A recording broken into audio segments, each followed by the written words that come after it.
Hello everybody and welcome to episode 46 of the Lookout Sir 40k podcast, a Warhammer 40,000 podcast made, produced, developed and now delivered to you, our fine listeners, all around the world. My name is Dan and it is my duty, my privilege and my honour to present to you the 46th of our Lookout Sir 40k podcast. And joining me on this hallowed day is our Krieg Master Man thing, Phil. I couldn't think of a rank within the Krieg, Phil. What is the most suitable rank for you? Let's go with Field Marshal. That's a good one. Ooh, Phil. That's not going to work now. I can't say Field Master Phil. There we go. It came out. Words worked. How you doing, Phil? On this incredible Krieg-y episode. I'm highly excited for it. It is quite an epic. We have, by all accounts, kind of owed a lot to the Krieg community over the years. It's fair to say, in the early days of the Lookout Sir 40k podcast, we were, by many respects, an extension of your own Beyond the Tabletop, which was a very, very Krieg-centric enterprise. So it's reasonable to assert in the early days we were quite, grateful to and also heavily listened to by people from the Beyond the Tabletop realm and also the Krieg forums, wouldn't you say? I mean, it'd be lovely to think that. I don't know if that really is the case or not, but I mean, we can say it is. I think it's reasonable to assert. I always remember in the early years, not that we've really even gone into multiple years yet. We're still slightly off of 2 years. It's approaching 2 years. Yeah, I think we did our first test episode in May 2018. So this is where 2 years ago this started to become more reality. But regardless, I remember the early doors. We got a lot of comments, not a lot of comments, but the comments we got were more Krieg. Ooh, talk about Krieg for the Krieg, that kind of thing. And those obviously died off a little bit as time went on. But on the topic, now it's all more Joe. More Joe. It is more Joe. That's what the comments want. And on the topic of things dying off and more Joe, we have, what rank could we give Joe? Is there the guy who cleans the toilets? Can he be a tech servitor? A tech servitor. Did you watch that old film? Was it called The Mystery Men? No, I've never watched that film. With Adam Sandler, and they're like a bunch. That'll be why I've never watched that film. Really, really terrible, superpowers, and one of the guys is called the Shoveler. Oh, I do remember. He walks around a bowling ball with a ghost inside it or something. Yes, there's a girl who went around with a bowling ball with the skull of her dad in it. Yeah, and there was a guy who could only go invisible when no one was looking at him. It was incredible. So you say you're the Shoveler? Is that what you're I'd like to for? be? If there was a rank within the Krieg, I feel like there would be one called the Shoveler. That sounds about right, actually. Yeah. I mean, Joe, it is reasonable to assert, though, mate. You've been, you've been the main event in our recent 5-star reviews, Joe. In fact, actually, it's probably only correct that we start by calling out one of our latest 5-star reviews. We've actually had quite a few 5-star reviews come in since last episode, almost as if us promoting the fact we get 5-star reviews is incentivizing you to give us 5-star reviews. I mean, I couldn't possibly comment on whether or not that was the intention for us calling them out. I mean, it seems legit, Joe. We're just doing this because it doesn't help us at all, right? No, not at all. No. But if you would like to get called out in this segment, all you need to do is give us a 5-star review. Although I'm not sure now whether or not we would call out someone who isn't giving us a 5-star review. I don't know how it would work there. I mean, obviously, please don't feel compelled to give us a lower review. That probably wouldn't be very nice of you, but I don't know, Joe, do you think we would still kind of celebrate people for being mean about us on the internet? No, it depends. If it's like outrightly like mean, like Joe's a big fat fatty, like no one likes him. Joe's a big fat fatty. Like if they were saying that kind of stuff, then we wouldn't shout them out. But if they were witty, but also being horrible. See, I worry about that as a sort of precedent now. Because it would actually just encourage people, surely. Yeah, exactly. I mean, obviously, if you really do like the show, please continue to give us 5-star reviews. Yeah. If you're indifferent, I guess you could probably land somewhere in the middle, but that's not actually very helpful to us. What if you went for like a Simon Cowell 0-star review, and you'd be like, I don't like it, and then afterwards you go like, I love it, and then give like a second review, which is a 5-star. Yeah, maybe we should agree that maybe we should go for one of the lesser podcast platforms for bad reviews. Like, if you don't like us that much, maybe put the review on Podbean or or Player FM or something where we get less views or less listens. Anyway, look, we've had a 5-star review. Let's not try and tempt fate by giving people an incentive to slag us up on the internet. Let's just celebrate those that give us 5-star reviews and state for the record that if you give us a bad review, we probably won't shout it out because it's just not good for business. So, Warsmith Chris, Joe, your favourite. You know Warsmith Chris, don't you? I do. I appreciate all Warsmiths. Exactly, especially those with the name Chris. Yep. You go way back, I understand. You know, man and boy. Yep, man and boys to men. Boys to men. Yes, there it is. So this is Warsmith Chris 5-star review. So, great for all. This podcast is great for people you want to learn more about the hobby, as they always seem to cover a wide range of topics that will please everyone. Also, if you wish to learn about how to steal someone's skin, I suggest you listen very carefully to Joe. Yes. I mean, there you go. So that is a reference to 2 episodes ago now, where Joe promised to take Philip's skin and sell it on the internet. How has that venture been working out for you, Joe? Well, seeing as we're stuck in isolation, it's put a bit of a hamper on things. Yeah. I saw a thing the other day where 2 people got arrested and fined like £5,000 each.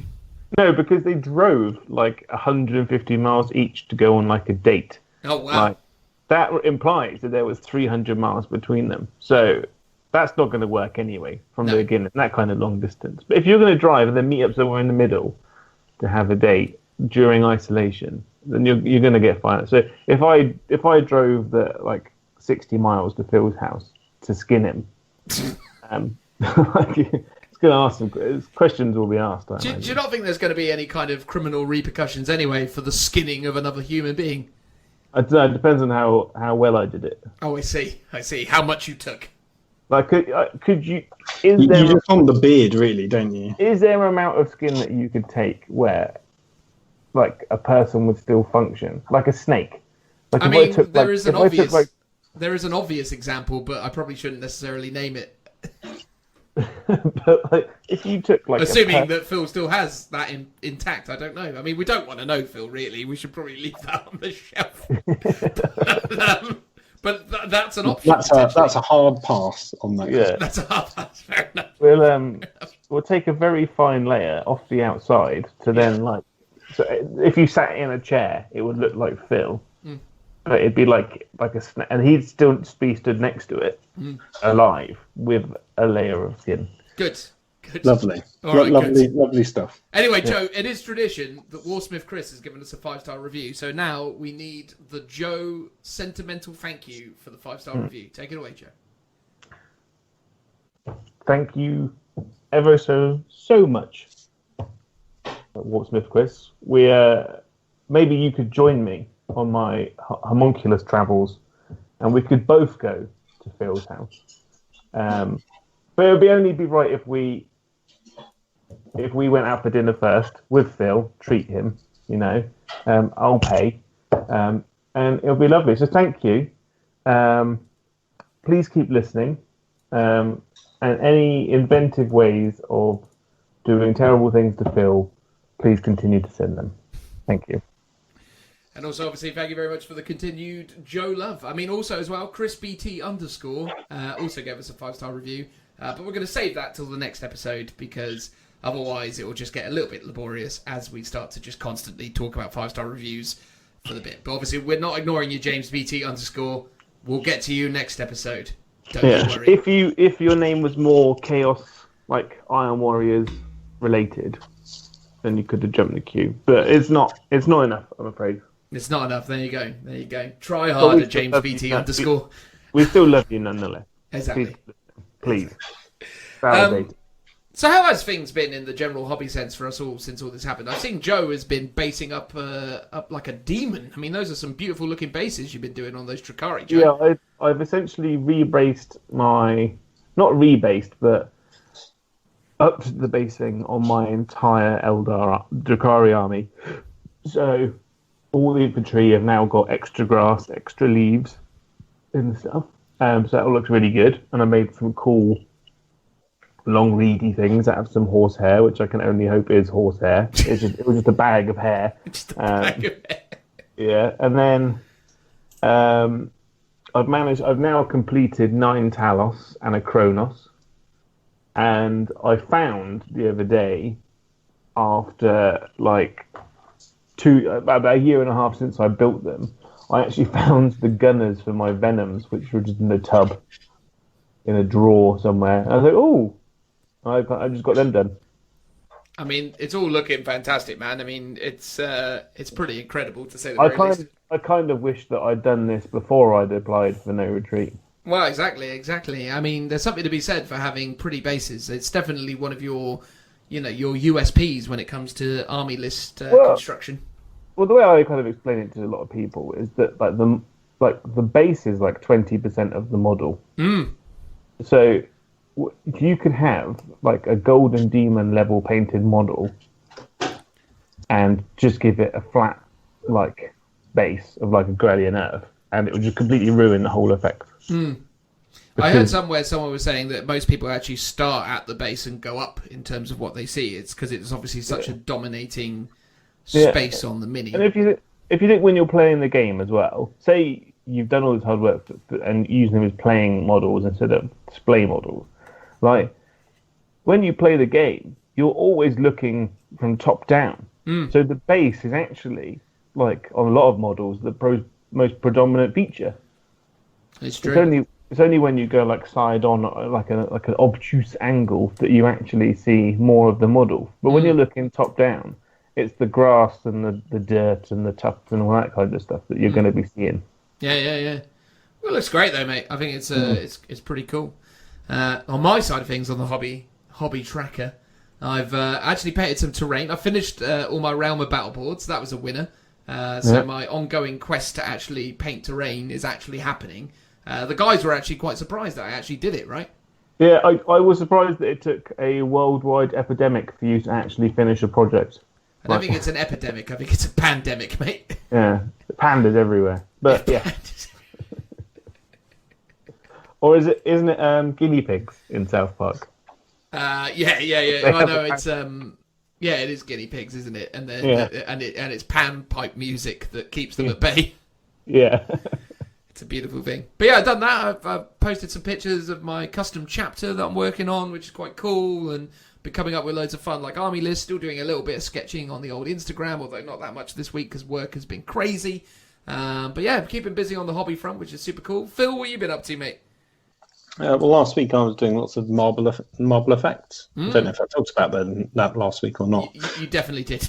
All right. So this week I basically couldn't decide what style of marble effect I wanted, so I just parked that project, and I'm building a Primaris repulsor at the moment. Yeah, you've been magnetising the bejeebus out of it. Yeah, magnetising all the weapons for little sponson weapons, and I'm just currently building the turret and magnetising those weapons up at the moment as well. It's just a really a bit of a poor kit. There's like so many gaps in it, and I don't know if it's partly the glue I'm using, where I'm not melting enough to squash the parts correctly. But some of the turret weapons. No, you shouldn't have to, but like normally you use like a mold line remover to push some of the plastic into that gap to sort of smooth it down. But some of the gaps are quite big on some of the the pintle mounted weapons at the moment I'm building. So the not the heavy stub of a little Gatling onslaught cannon that you get. Like there's some horrendous little gappages in that, and on the ammo boxes that go into it. And then on the front of the tracks, there's always like a big gap that seems to be like a quite well-known flaw in the kit, based on how if you build it following the instructions, you don't add the grav plates, but you add the grav mount to the sort of bottom of the hole first. But in doing so, that causes an issue when you add on the sides.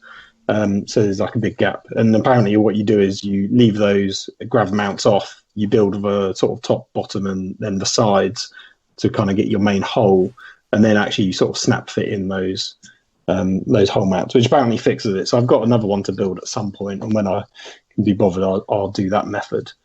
But yeah, it seems like it's just a bit of a fiddly kit. It's weird because I've built loads of Lehman Russes, and that's a really old kit, but it's pretty flawless in terms of, I mean, it's a very simple design and a very simple kit, but it goes together like a dream, and I've never had any issues with it ever.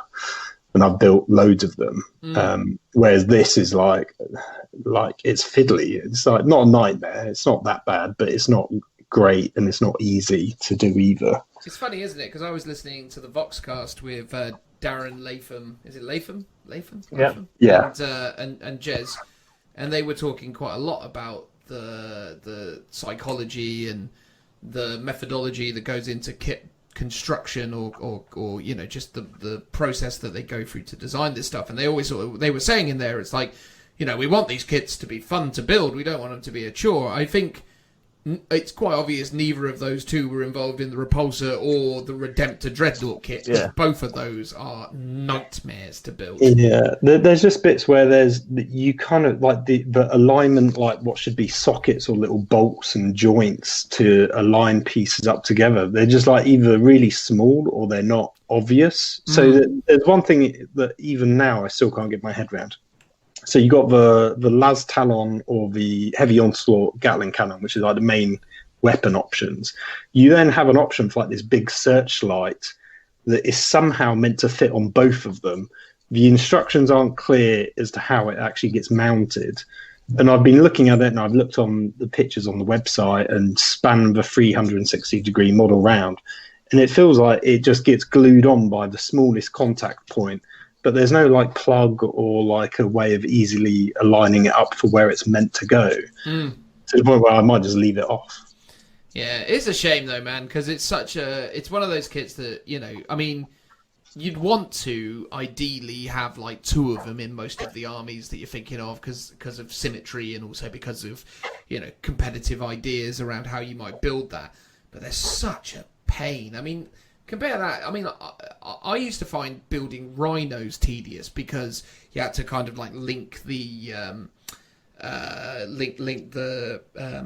the tracks together and put it all together. That because I always used to find that a bit of unnecessary tedium. I was like, oh, can't they just come up with that? But yeah, the Repulsor just takes it to a whole new level. It's one of the most, you know, it makes the process of building that vehicle a chore. I mean, as it is, it takes probably, with cleaning all the mold lines and fixing up all the bits and pieces, it takes building a Rhino will take me probably 45 minutes to an hour to build a Rhino, to do it all properly and clean it all up and try and make sure that, you know, all the mold and all the bits and things are all kind of together really well.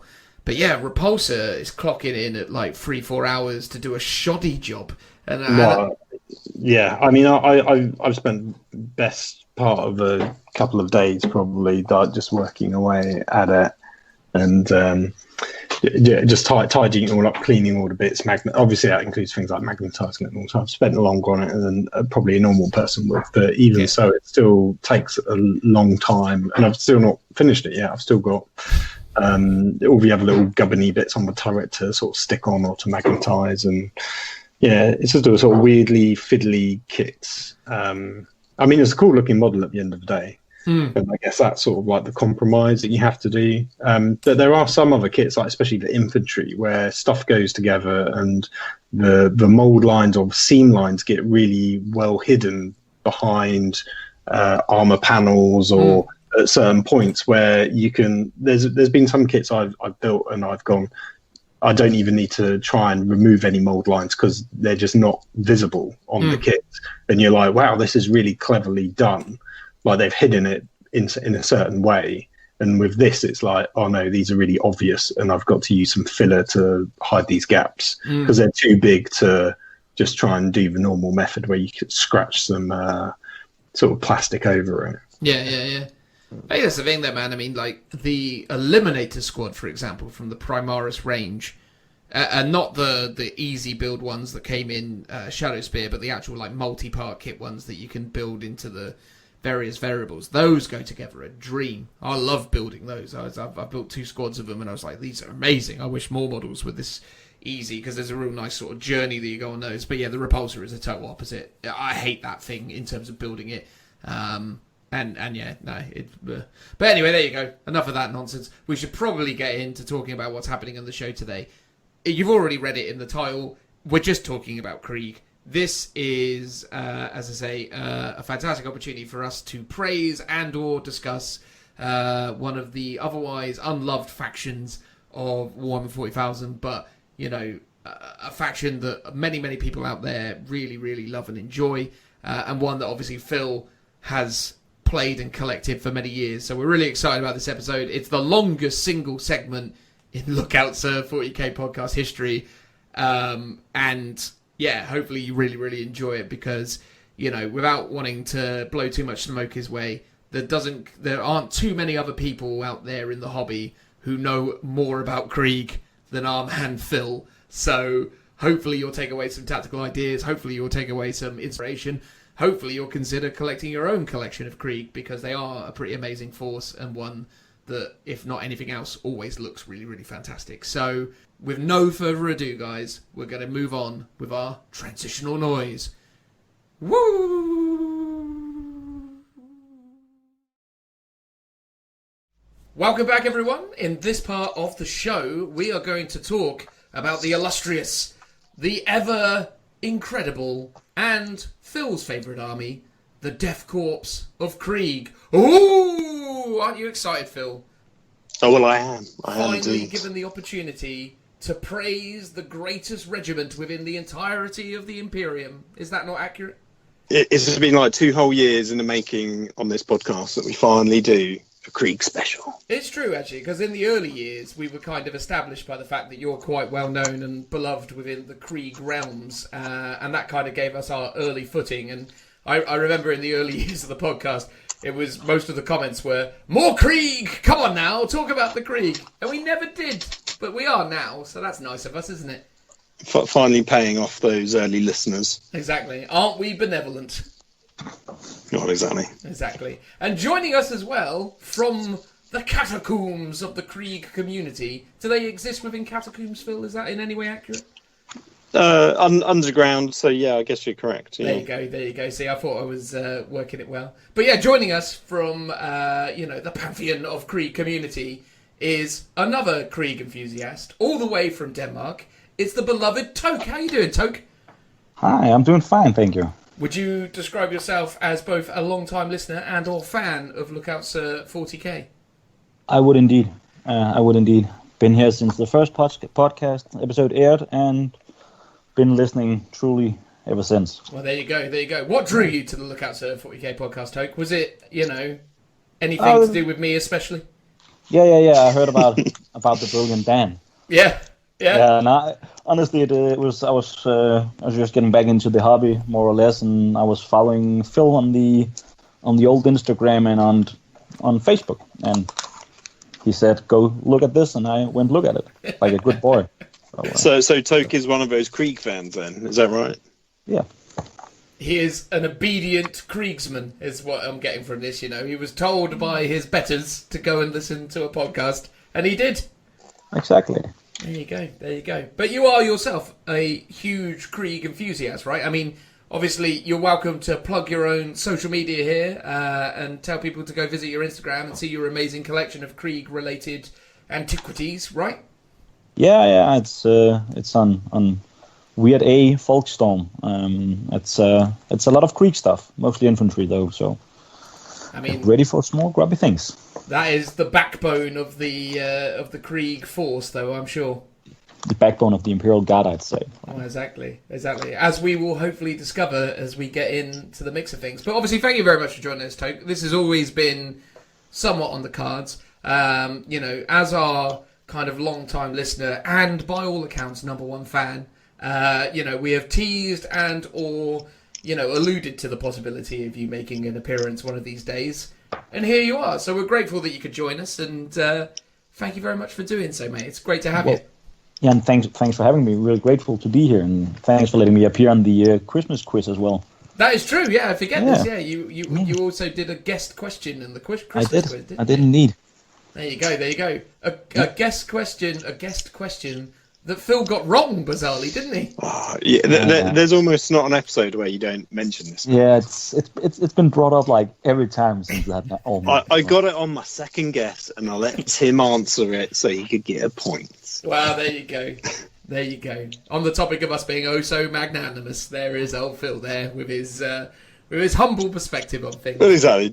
I just want the facts to be straight. That's all. No, absolutely, mate. No, I'm deadly in favour of that. To be honest, it's mostly Joe who brings that up. Which, by the way, for the Joe fans, Joe isn't in this segment because he doesn't. He didn't want to be. He didn't want to be, basically. He's too busy going on other podcasts talking about Drakari or some nonsense. He's too big time for us now, isn't he? Oh yeah, he's only allowed one podcast a week, and he's already splurged that allowance with his girlfriend on this new podcast. On this new project of his that may not even get off the ground. Exactly. Well, we wish them all the best. That didn't come across it anyway. So I really like Paulie, and I hope that he does get it off the ground and does a great job, because I'm sure it'll be brilliant. He'll just have to, like we, get used to the fact that Joe doesn't really bring very much to the table, except he is fantastic value when you finally get him to turn up. Oh, for sure. There you go. Anyway, right, so we're going to talk about the Krieg. So, interestingly, for those listening around the world, in 6 minutes' time, we're going to start clapping for the NHS. So, now 5 minutes' time. So, this is going to be a quick, now 4-minute segment of what is Krieg and what makes it different from regular things. So, what is it? It's like regimental traits and other things. And then we're going to miraculously, fade out and then fade back in and talk about it while me and Phil go off to clap to the NHS. Obviously, Toke is in Denmark, so he's probably unlikely to want to clap for the NHS, although I imagine he would, wouldn't you, Toke? Yeah, definitely. I can clap for him. Show your support. So, Phil, for now probably 3.5 minutes to tell me what it is about the Krieg that makes them so special. Well, a Whirlwind Tour, Krieg are a unique regiment along with Elysians created by the Forge World team. So their rules aren't in the main Astra Militarum Codex. They come in a Forge World Index, which is now completely out of date, basically. And we're waiting for new rules to come, and they tease it. They might happen any minutes, but who knows when. So they've got unique units that are specific to them, along with access to some generic Astra Militarum units and some Forge World Astra Militarum units. They've got some special abilities.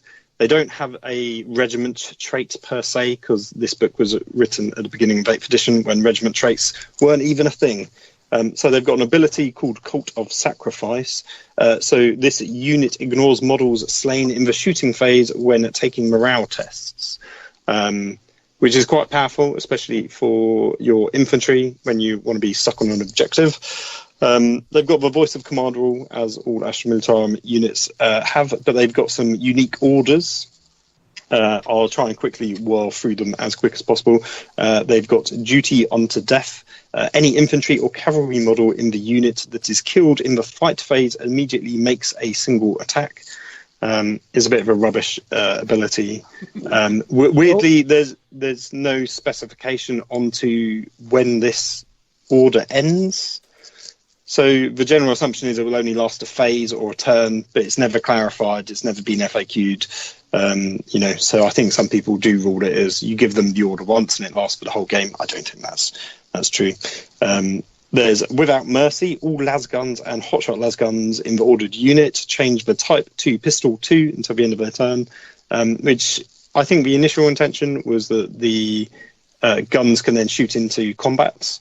But the additional effect is it means you can shoot twice at your maximum range, because they're now pistol, they're no longer rapid fire, so you get 2 shots at 24 inches. Nice. You got Bring It Down, which is the same as Astra Militarum one. So reroll rolls of 1 for all models in the ordered unit until the end of the phase. You've got Forwards for the Emperor. The ordered unit can shoot this phase even if it advanced in the movement phase, which is pretty good. You've got Get Back into the Fight, again, another classic one. The ordered unit can shoot this phase even if it fell back in its movement phase. And Move. Instead of shooting this phase, the ordered unit immediately moves as if it was the movement phase. It must advance as part of the move and cannot declare charge this turn. So again, part of the normal codex. And then you've also got Fixed Bayonets. The order, this order can only be issued to units that are within 1 inches of an enemy unit, and the ordered unit immediately fights as if it was a fight phase, which is quite good because you can actually fight, and if you kill the unit, you can still shoot. So that's quite useful. The thing they don't have is first rank fire, second rank fire, which is the most powerful order for guard, which allows them to rapid fire twice. Effectively, so shooting 4 times within sort of the close rapid fire range of 12 inches. That, Phil, was a concise and wonderful summary of all the lovely things in Krieg, I'd say. Although there's probably more, but you'll have to wait for just a moment while we break for an NHS applauding intermission, I suppose. Be right back.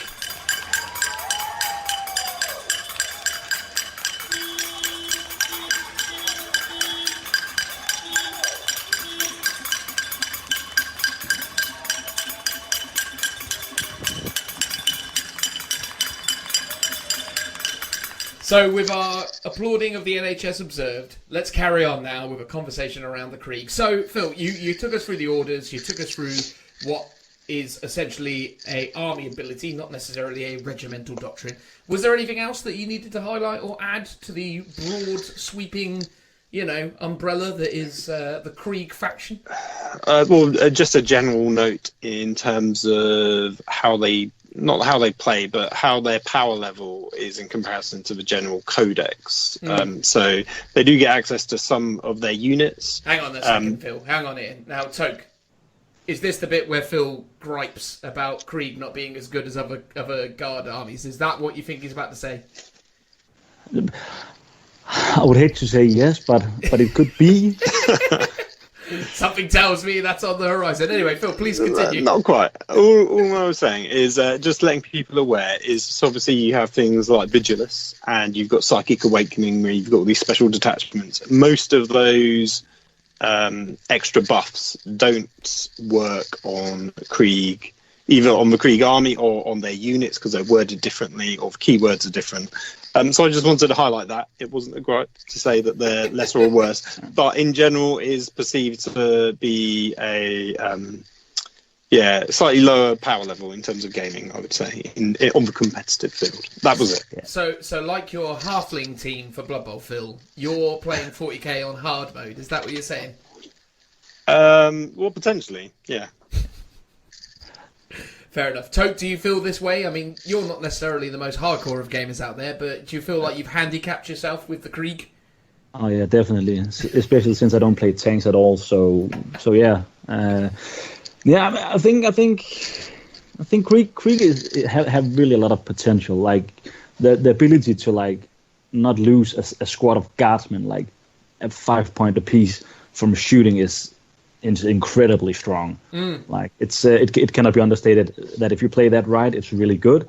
But the fact that we lack, like Phil said, the Vigilus detachment stuff and all those buffs, it sours the moods a little because it mostly feels like we've been forgotten. Because we haven't really had an update all edition. The points have been adjusted when they've adjusted the Imperial Guard stuff and they brought things in line. But they haven't gone through and optimized it or given points drops where it's needed and stuff like that. So it's a hard time being a Krieg player. But that's the best players, right?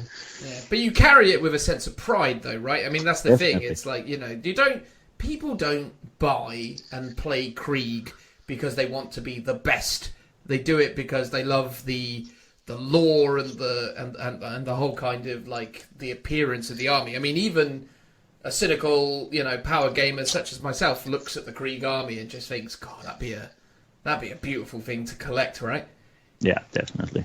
So and it isn't, and if you're not too fussed about winning the game, you're at least always the guy with the most beautiful army on the table. That much is true. Phil, though, I think you overlooked their tank ability, the one that makes AP -1 weapons not, or gives you like a 2+ save or something against weapons with an AP. Yeah, so that's an ability that's specific to some of the Krieg tanks. It's not like the regiment abilities where it's a generic thing that they all get automatically. But it is effectively it's their regiment ability for tanks, which and they get it for the Death Riders as well. So it's slightly different for Death Riders, but there's a general theme of strength 4 or less weapons gives you a perk when you're being hit by it. So the Lehman Russ, the Mars Alpha pattern one, gets +1 to its save when it's hit by a strength 4 or less weapon. That also affects the Storm Chimera, but I don't think it applies to the other vehicles that they get access to. So it's a bit of a specific ability, but isn't one that's generic to all vehicles that you could take. Otherwise, that would be potentially could be really good ability, but I don't really rate it all that much. Very well, very well. So, the format has been somewhat established over the last couple episodes. Essentially, we're going to go through each of the segments of the army. And you're going to basically pick and talk about a unit from HQ, troops, elites, fast attack, heavy support, dedicated transport, flyers, and even Lords of War potentially, although I don't think you guys have a dedicated Lords of War, do you? Oh, we do, yeah. Oh, I would say we've got a dedicated Lord of War, but don't have dedicated flyers, because flyers are just generic to the Astra Militarum, because they're the Imperial Navy. Gotcha. So no flyers. Dedicated transports you guys have got, but the point is yeah, fine. Okay, cool. So, starting with the HQ, and also what is probably unique with this, because we have 2 Krieg enthusiasts with us today, they have both picked a unit. So, hopefully this will be a nice streamlined affair, but let's see how it goes. So, HQ, who wants to start? Toke, you're the guest. Why don't you tell us about your selected HQ unit and what makes it so lovely? Well, we have only lovely HQ units, but I thought it would be really good to start about Marshal Venner, Kaiser Venner, who is our sole name character. Mostly because personally I don't play him that much, but if I run through his stats, he comes in at movement 6, weapon skill 3+, ballistic skill 3+, strength 3, toughness 3. He comes into 4 wounds. He has 3 attacks, and he has a leadership of 9 and a save of 4+. The great thing about him is, besides having the voice of command, which is the Imperial Guard trait of being able to give orders, he has what's it called? Impeccable Officer, where he can actually issue 3 orders. 3 orders? Can he issue orders. The same orders to the same order 3 times, or is it 3 individual orders? It's 3 orders, but to 3 different squads. So, gotcha. But so he can do the same order to 3 different squads. Yes. Wow. Yeah, okay, that's good, isn't it? Yeah, it's really good. And he comes in with a refractor field, so he has a 5+ invul save. And he's the commander in chief, which means that any unit within 12 inches of him uses his leadership. Which is nice. And he has and it's called Memento Mori. Yeah. Whenever Marshal Kaiser Venner suffers wounds from a weapon which does multiple wounds, as in D3, D6, etc., the roll is always a 1. Oh, wow. Yeah. So that's really good. He's a mean old to get down.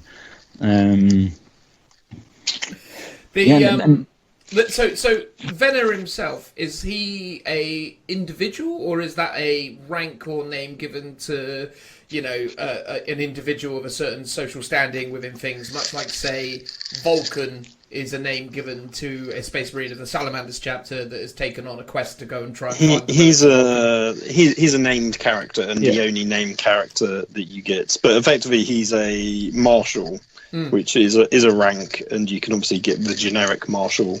But he's our named character. Got you. So there's only one Venner, but so no one else so no one's inheriting that role. He is the only one. Yeah, exactly. Correct. Oh, wow. Okay. Cool. It's And interesting. I reckon that you can give him because every character can carry the an artifact, right? Relic, it's called. Except for named characters, of course. Yeah, so he can't because he's a named character, which is one of his downsides. Yeah, that would And be it's the like, down. I used to run him quite a lot because the free orders is actually a really good ability, but he's quite expensive. He comes in at 69 points, which is the equivalent of 3 field officers. And it's like, I actually really rate the field officer as like a generic guy to just take. Because I think the downside with Venner is he can do 3 orders, but the range of that is, if I remember rightly, 6 inches. Yeah, 6 inches. So it's a really short range unless you combo it with your little Vox casters. So it's great for having 3 squads around him, but really you want your squads to be going off to do things. So I've actually found I've been taking him less and less in games. The same thing. I used him in the beginning because he was named character and he sounded cool. Then I drifted away from him, taking your choice of using a lot of field officers, which are just dirt cheap with 1 orders. But I actually drifted sort of back towards him and trying to like just run him up the board with a huge chunk of infantry and just chucking them at whatever needs to get stabbed with bayonets. Just if you're doing like a guard blob of lots of infantry going up the board that are going to be clustered together, then he's sort of perfect for that role. And the Memento Mori is really good because you tend to catch people off guard with it. In terms of he gets hit by a las cannon or he gets hit by a power fist or something, and he's clearly going to die, and they're like, I rolled a 5, and you're like, oh, it's just 1. And they're like, wait, what? Just count. Yes, this is rule here. It just counts as 1. So it's cool when you pull it off. Sometimes it doesn't work though, because this only works against attacks, so it doesn't work against mortal wounds. So sometimes you'll suffer like D3 mortal wounds, and you've just got to take them, which is a bit annoying. It makes him relatively resilient against things like Vindicare assassins or Eliminator squads, though, because obviously Eliminator squads are doing, if they've got the bolt rifles, they're doing D3 damage. So obviously there's only 3 of them in a squad. Theoretically, one of them might not wound, so theoretically you'd only potentially be taking a maximum of 2 wounds, but you still get your 5 up invuln, so maybe you know Eliminator squads could only do as much as 1 wound to a Venner, which is a big change. Obviously with the Vindicare, he can do the Headhunter thing after the D3 or even D6 wounds, because if he rolls a 6 to wound he gets D6 damage, but even that is still unlikely to drop him because you need the 3, then the 4, then the 5. So you got to roll a 3+ followed by a 4+ followed by a 5+ in order to kill him, which is getting very, very statistically unlikely. I mean, obviously it's doable, but yeah, there's something to be said for a character, especially a guard character, that can potentially survive being shot by a Vindicare assassin. So that's no bad thing. Does Venner have a specific model, or do you just represent him with a standard Krieg commander? It's funny, someone asked this in the Krieg Facebook group today, and basically it's one and the same. So there's one model which is used for the Marshal. So it's a bit weird because Forge World used to sell, and back in the old days, you got your command squad, which had your officer in and your command squad, you know, guy with the banner and special weapons. And they used to be all one unit. And obviously in 8th edition, they're separated out. So to buy him, you've got to buy the company command squad. And he is that model. I think I've always associated it as being him rather than a generic marshal. I think that's how most people sort of visualize it, but you can run him as either. So there's no distinguishing model between him and a regular marshal. They're sort of the same, basically. Which in many respects is a very Krieg thing, isn't it? Well, exactly, yeah. I even think you asked this exact question like down the road, early doors of the podcast, actually. I probably did. Yeah. In fact, you know, I'll let you in a little trade secret here, Toke. I know the answer. I'm just all right. I'm just asking for clarity purposes. You see, I'm doing it for the audience, mate. I'm letting you in on the tricks of the trade. That's fine. Just a lot of water under the bridge there. Well, exactly, man. Exactly. You're not supposed to. You're not supposed to address the elephant in the room, mate. Oh, sorry. Leave it there. Awesome. Well, look, Venner sounds super cool. I mean, again, obviously, has some pros, has some cons. I guess to Phil's point, though, I guess one of the real tricks with a lot of like the real nonsense you can do with like Krieg infantry is the move thing, where you can get these guys running all over the place and scoring objectives and all the rest of it. So the idea that you can have 3 units moving is cool, but not necessarily as useful as having just 3 marshals or commanders or whatever you said they were called and getting them to do stuff individually. Yeah. So there's the regular marshal has the ability to do 2 orders a turn because they've got a senior officer rule, and they also have a memento mori one as well ability. So they're kind of similar, but he's obviously got a few extra things he can do. And then there's the field officer, which is the generic one that can just do 1 order a turn. Gotcha. So Phil, with Venner out of the way, I can only really think of... I suppose there's a few other HQ variants, but I'm assuming you've gone for one of the men on horsey ones. Would that be accurate? Yeah. I mean, I thought that this one was the one Toke was going to go for, so I wasn't initially going to claim his steal his thunder, but You mean to say you haven't aligned your decisions with each other?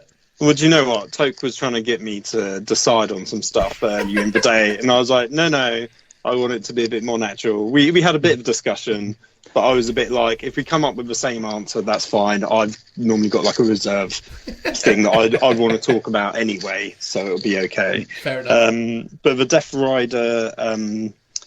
Rider Squadron Commander, he's... not the Commissar. No, because that's an elite option. Right, sorry, I apologise. Not a... don't worry. So he is a model on horseback. There is no model for him. There's no model for the Death Rider Command Squad. You've got to kind of convert it up. So one of the models that I used to represent this guy, one of the lances had snapped off, and I'd replaced it with a power sword from the Krieg upgrade pack. So that's what I tend to use just to represent this guy, so he looks different on the battlefield, because if it's just a generic model, it's quite confusing for your opponent. But stats-wise, he's got movement 10, because he's on a horse, weapon skill and ballistic skill of 3+, strength of 3, toughness 4 wounds, which is actually the same as Venner, but obviously he's got +1 toughness, basically. 3 attacks, leadership 8, rather than Venner's 9, and a save of 4+, which is the same. We didn't actually say, but Venner was armed with a hotshot las pistol, a power sword, and crack and frag grenades. This guy is armed with a las pistol, a Death Korps hunting lance, which is the same as the generic Death Riders. He can take a demolition charge, which is quite good fun, and he comes with frag and crack grenades as standard. Nice. And he gets options to take other war gear, though, I assume? Yes, so he may exchange his las pistol from items from the ranged weapons. He may also swap his hunting lance for generic melee weapons. So normally the power sword is the one I like to go for, and then I swap the power sword out for the relic power sword, because that's actually really good. And in fact, at No Retreats 8, me and Toke had a Death Rider Squadron Commander duel, where I think I charged into you or you charged into me. I can't quite remember. Yeah, I think you got the charge on the command. Yes, because you charged your squad into my squad and wiped my squad out, and then in return, your Crusaders wiped my horses, I think. Yes, and then I charged into your commander and I killed your commander with the relic blade. He can optionally take the demolition charge, but also because he's on a Death Rider, the Death Rider gets Savage Claws, which is always the most effective weapon when you fight with the Death Riders. Definitely. So he's got the Cult Sacrifice rule as standard, but he's also got an Augmented Mount rule, which is the special rule for Death Riders, which is roll a d6 each time you suffer a wound from an attack with a strength 4 or less. On a 5-up, you ignore it. So it's like a 5-up, feel no pain, but it's specific to low strength weapons. He's also got War Strider. The model does not suffer any penalty to its move when charging into terrain features. So specifically, I think this is Woods is the most common one because you're -1 to charge. And he's got a 5-up invuln save through a refractor field as well. Wow, yeah, he sounds pretty reasonable. So he's a bit more durable, I think, because of the augmented mount rule and because of the toughness 4. No, I like the sound of it, man. I mean, I think that's the thing. I mean, we were when I mean, we obviously have played many games against each other, and we've obviously played many games together with like Krieg and stuff in like doubles and things. And I do really rate that unit. I think he's just got so much, especially obviously if you're taking the Death Riders, because.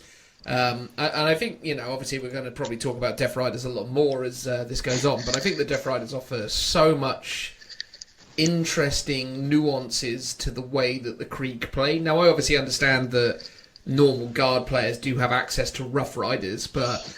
well, they've been Legends did now. Oh, have they? Oh, okay, fair enough. Because there's no model for them. Yeah, of course there isn't.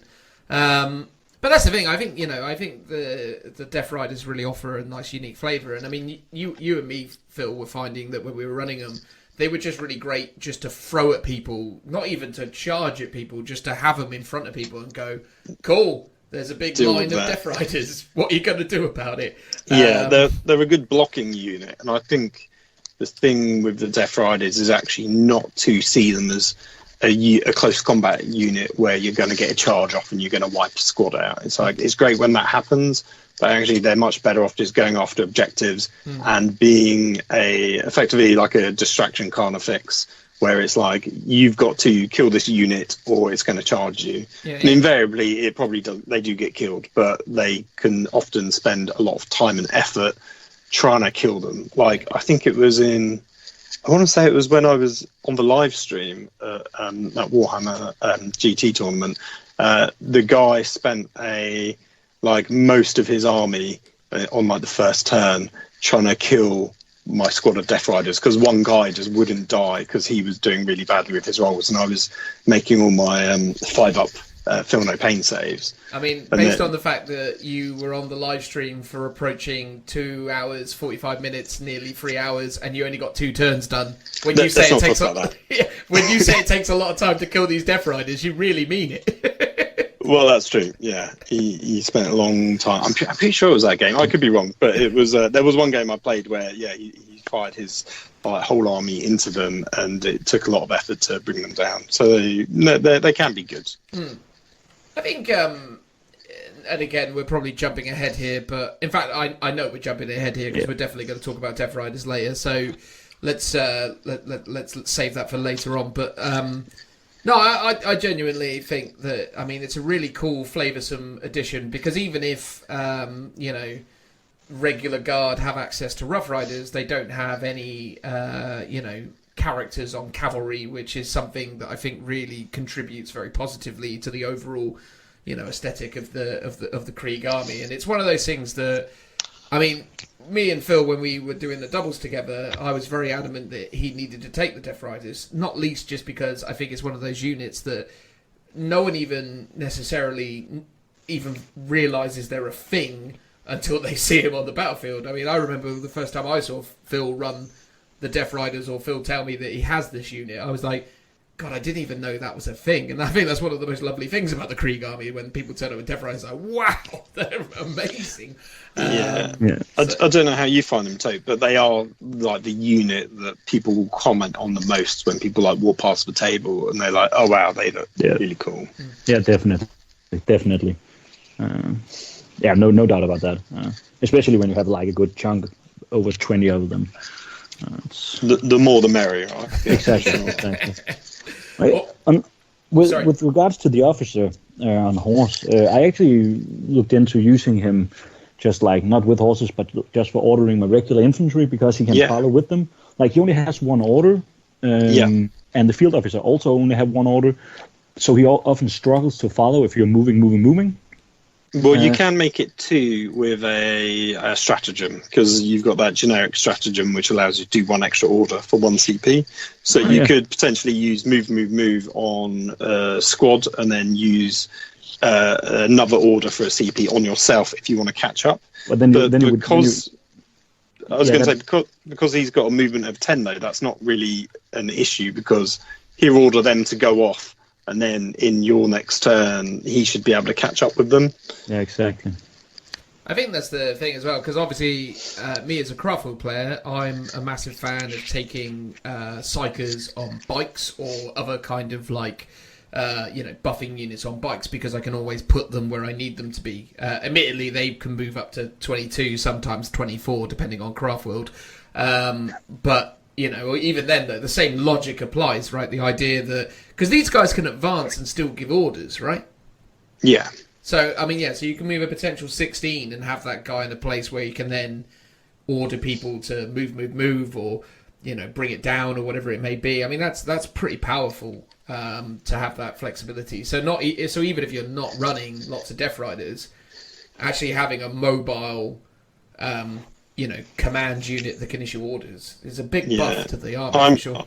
For 40 points as well, he's pretty decently priced for how much more is? durable. Yeah, so... Oh, wow, okay. The basic field officer is 23 points, so he's 40, and Vena's 69.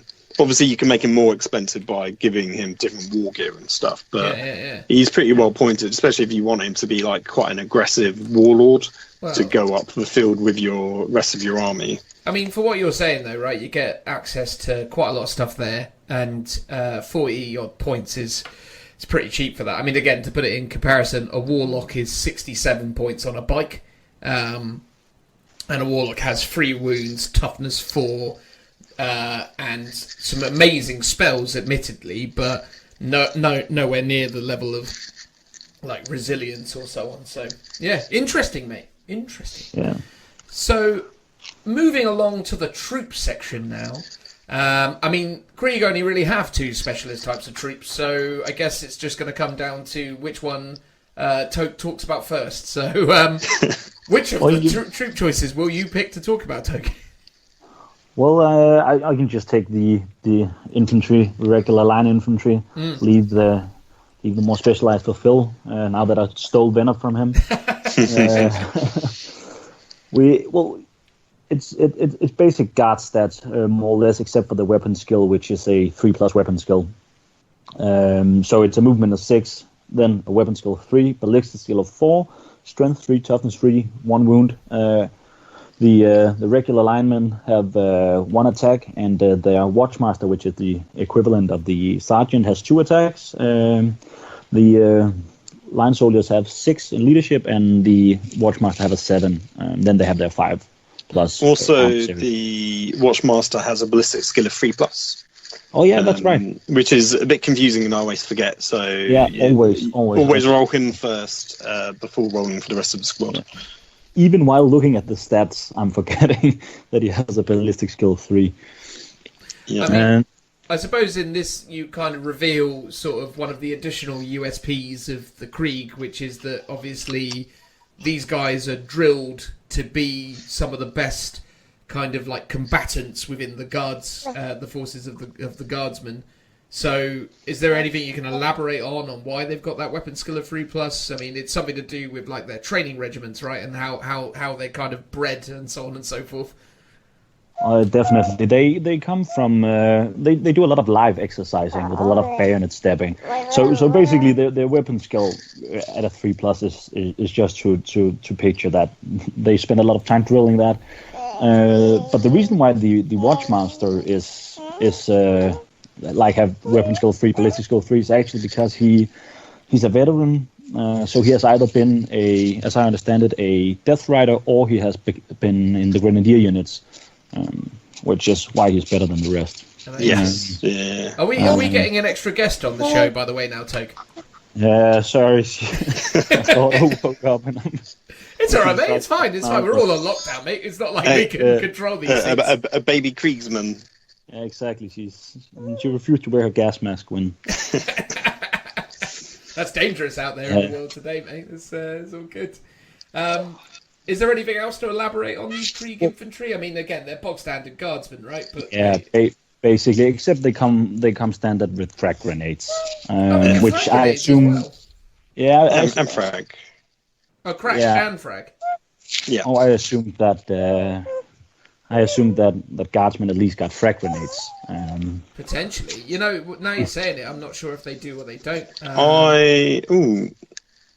I got the impression they didn't, but it might have been just frag, and then crack is the extra one. The other optional difference is that the sergeant in the standard Astromontarum unit, I think, has to have a pistol and chainsword or power sword option, whereas ours come with a las gun.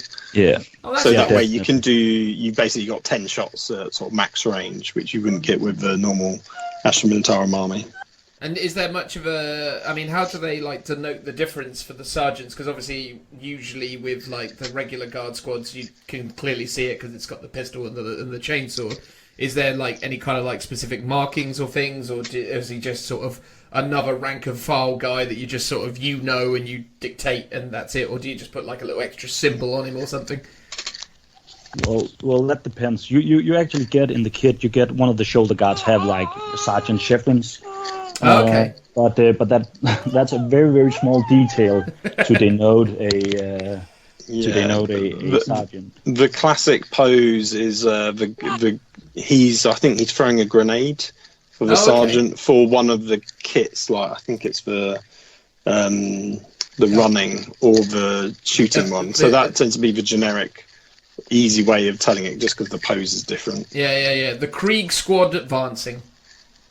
That's what it's called. Yeah. Or rather, the Death Korps of Krieg Infantry Squad Advancing, to give it its full name. But yeah, cool, man. I mean, and also looking at this, they also get flamers as well, though.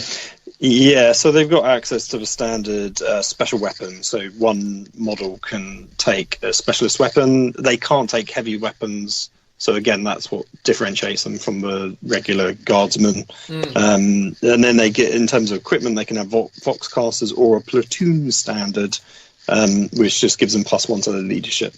Nice. I mean, that's the thing, isn't it? I mean, they're the backbone of the army. Obviously, as Toke was saying, you take a lot of them, so it makes sense. And as I've said to Phil multiple times, when looking at this in any way of making it competitive, I think the more guardsmen, the better in a Krieg army, because obviously the more you can swarm the board and control your territory and exploit that, we don't ever run away from morale tests, from shooting attacks, is massively beneficial. Yeah, and I mean they're a point more expensive per model, so they come in at 50 points for a squad rather than 40. So they're slightly more expensive than the regular guardsmen.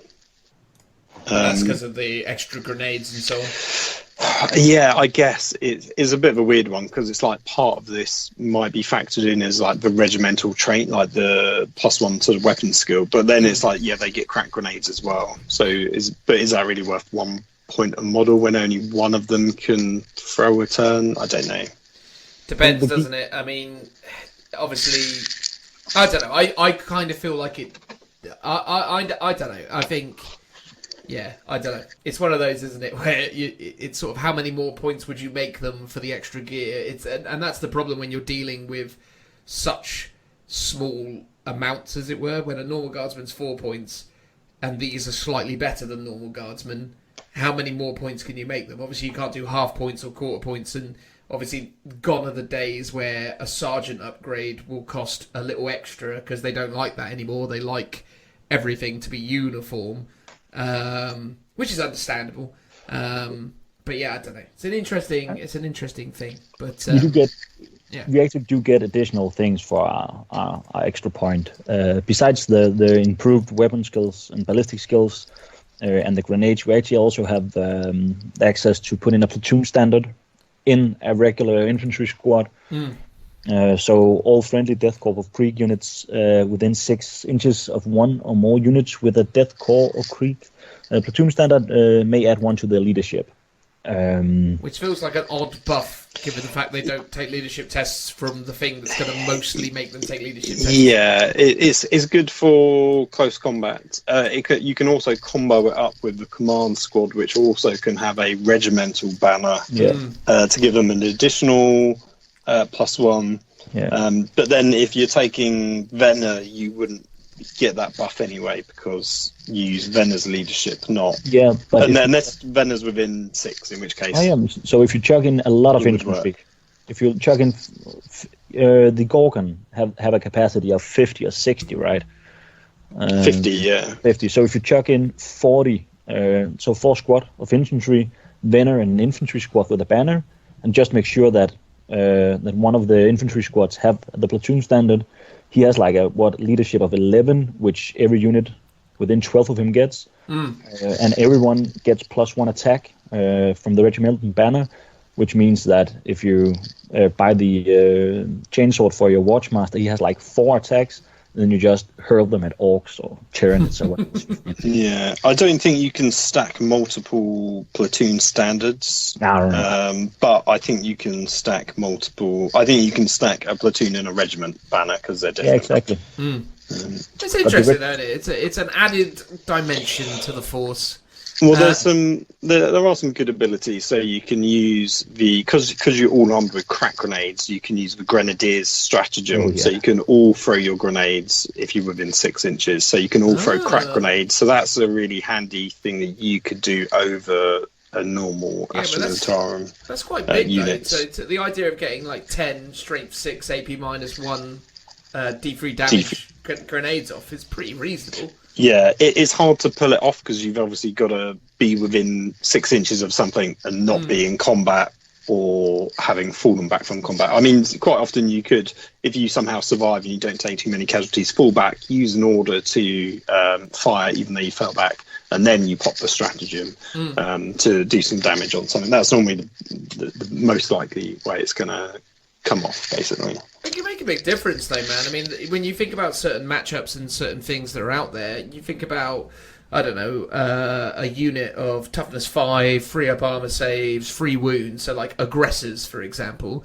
The idea that you could get 10 Kriegsmen within range of aggressors and then lob 10 crack grenades at them could make a bit of a dent into those guys, which could be interesting. So, you know, it's not bad by any stretch of the imagination. And again, these are some of the nice fun little sort of tricks and things that you can start to be aware of when you start to play armies like this more and more. And it's the sort of stuff no one will expect. Like, I could never imagine a Space Marine pair being worried about being close to 50 points worth of Kriegsmen and probably ignoring them for the most part. And then obviously when you run up to them and go, there's 10 crack grenades, it's like, oh god, that made a difference. I mean, math hammering it out, you'll hit half, unfortunately, but then is there a way you can get re-rolls? It's like bring it down. No, so you can't get re-rolls 1 to hit because that's a generic Astra Militarum ability. Fine. So it's like the 2 really good ones that you probably really want, we don't get access to. Yeah. I think you can get re-roll ones. I think if you had Commissar Yarrick or something like that,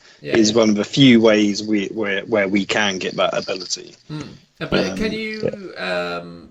can you reroll to wound somehow? Yeah, so bring it down is reroll 1s to wound. Oh, fine. So if you were to bring it down, you'd only hit 5 times out of 10 shots because hitting on 4s. Although we could assert that maybe there's a variable with your sergeant. So let's say 6, just to be really generous here. Then your wound 1 in 2 out of 3 times. So of the 6, you'll get 4 wounds. But then we'll say you reroll the 1, goes up to 5. And then, again, being super generous, the aggressor squad fails 3 saves, because again, being kind of generous, and then averaging out, you could theoretically kill 2 aggressors with a 50-point squad of guardsmen and still charge into what remains. But I mean, I don't know. Well, I mean, it's not incredible, but it's pretty good for a 50-point unit. Admittedly, using a CP and an order. Yeah, but I mean, it's a nice to have as like a fallback if there's a vehicle or a dreadnought bearing down on you. I mean, I think there's been a few times where I've just gone, okay, I'm being charged by a bunch of infantry. I'm just going to chuck loads of frag grenades. Yeah. Just to up my number of shots. And then, even though it's like, D6 shots and then you've got to hit on 6, it's like so unlikely, but you kind of got to give yourself every chance sometimes for this squad to survive. So, yeah, it can be useful. Awesome, man. So there is another troop squad, so you may as well talk about that now. The second of the troops, Phil. Yeah, so the Grenadier Storm Squad is the sort of elite option, but it's a troop choice. So standard stat line of movement 6, weapon skill and ballistic skill are 3+. That's the same for the Watchmaster as well. Strength and toughness are 3. 1 wound, 1 attack, 2 for the Watchmaster, and leadership 6 for the Grenadiers, and 7 for the Watchmaster, and a 4+ save rather than a 5+ because they've got carapace armor on. So they're a little bit more durable. The basic squad is 5 men, and I believe it's 50 points? No, it's slightly more. Oh, so it's 40 points for a squad of 5, so 80 for a squad of 10. They're armed with hotshot las guns, so range 18, rapid fire 1, strength 3, -2 AP, 1 damage. So they're sort of better at killing higher, like decent save units. The officer is armed with a chainsword and a hotshot las pistol, and again come with frag and crack grenades. The only ability they get, obviously, there's cult sacrifice, and they can take a voxcaster as well, which we haven't really talked about. But basically, if there's an officer within 3 inches, when they're using their voice of command ability, they may extend the range of it to 18 inches if the target unit also contains a voxcaster. So it's a bit fiddly in terms of how it works. You've got to have 2 voxcasters effectively talking to each other within 18 inches. But it can be from one squad to another squad. It doesn't have to be a command squad or anything like that. And they've also got special weapons, and that's where they sort of really shine, I think, for these guys. So I think it's for every 5 men, they can swap out 2. Yeah. So the special weapons, if I just read through the list, is Flamer, Grenade Launcher, Melter Gun, Plasma Gun, and I think, even though it's not listed in the original book, they can also swap out 2 guys for a Heavy Flamer as well. Oh, a Heavy Flamer? Oh, yeah. Yeah. Wow. Yeah, because that's one of the unique models. And Heavy Stubber as well. So, no, it's not a Heavy Stubber. This is a regular Stubber. But isn't the Grenadier with Heavy Flamer a 2-man team? Yes, so you swap out 2 men to turn it into a sort of 2-man heavy. So it's a heavy weapon team that's a 2-man team of 2 models, basically. So you can have a weapons team of 2 or a special weapon, which is Flamer, Grenade Launcher, Heavy Stubber, Melter Gun, Plasma Gun. The battle scribe is a bit more up to date than the book that I've also got in front of me. Yeah. So that generally they're seen as a bit over-costed for what they are, but they're a bit more durable. Gotcha. Oh, Grenadier's a weird one now where there's only a few choice models available. Yeah, it's the Heavy Flamer or the special weapons. I think it's it's a Plasma Gun. No, is it Plasma Gun? I think it's a Melter Gun, Heavy Stubber, and Flamer, Yeah. Or at least that's all I can see on the website right now. The generic infantry just isn't available and hasn't been for about 4 years now, I think. Is that one of those, there was an issue with the mould and they're reworking it, or do you think they've just kind of cycled them out of availability forever now? Potentially both. It's basically a lot of the Forge World stuff and a lot of the Krieg stuff is very small in detail. Like the scale is much more like true scale rather than hero scale. So the parts like the ankles are super fragile. And therefore what happens is the molds that they're used in, silicone molds, tear and get damaged. And they need to be replaced. But over time, the master models that are used to cast up these silicone molds also get damaged. And at that point, they need a sculptor to come in and fix those models. And normally these sculptors are like top of their game. So they're the guys making the Horus Heresy Primarchs. Yeah. I remember one of them is the guy that did the majority of the Krieg range is the guy that's now sculpting Primarchs. So their business logic is, do we take him off sculpting a brand new Primarch, or do we have him spend 6 months fixing these Krieg models, which sell well, but nowhere near in the same scale as a brand new Primarch would. No, of course. So they always say we're trying to repair them. We'll get around to it at some point, but we can't tell you when. Yeah. And you know, some models have come back. So the Gorgon came back recently, like just a month or two ago, which then immediately sold out because it was quite popular. I think because it's available for Horus Heresy and 40k as well. Mm-hmm. And then that's come back again because it was like out of stock for a while. There is a lot of popularity in these models, but I don't think there's the viability where they're kind of prioritizing it. But who knows? It might be that they're going, oh, okay, we are going to do a Krieg index or a new version of these rules, and secretly we're also fixing a lot of these models so we can bring them back in line with this release as well, which would be amazing if they did, but I would also not be surprised if they don't do that. No, that makes sense. I think that's the thing as well, though, right? With the Grenadiers, they obviously have a huge amount of similarities with the Tempestus Scions, so maybe there's a logic there that, having a unit that is effectively the same as something that already exists within the Citadel range. Maybe it's not a massive priority for people. Maybe some of the lesser, dedicated, fluff bunnies, if you will, that play Krieg might be like, well, why would I use Grenadiers when Scions are better? Because theoretically, you can just add Scions to a Krieg army in the same way as you could in any other Guard regiment, right?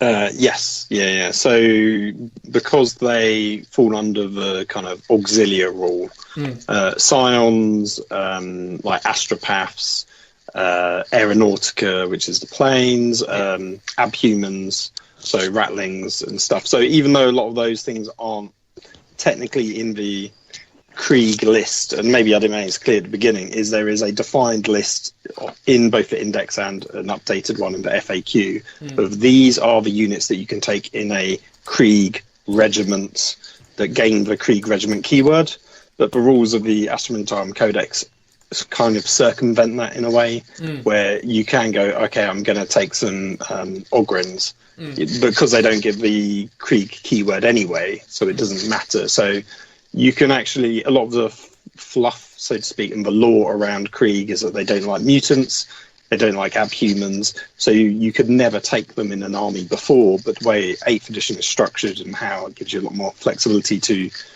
drop in and out units, you can actually kind of get around that kind of thematic design of Krieg because of the way the codex has been written.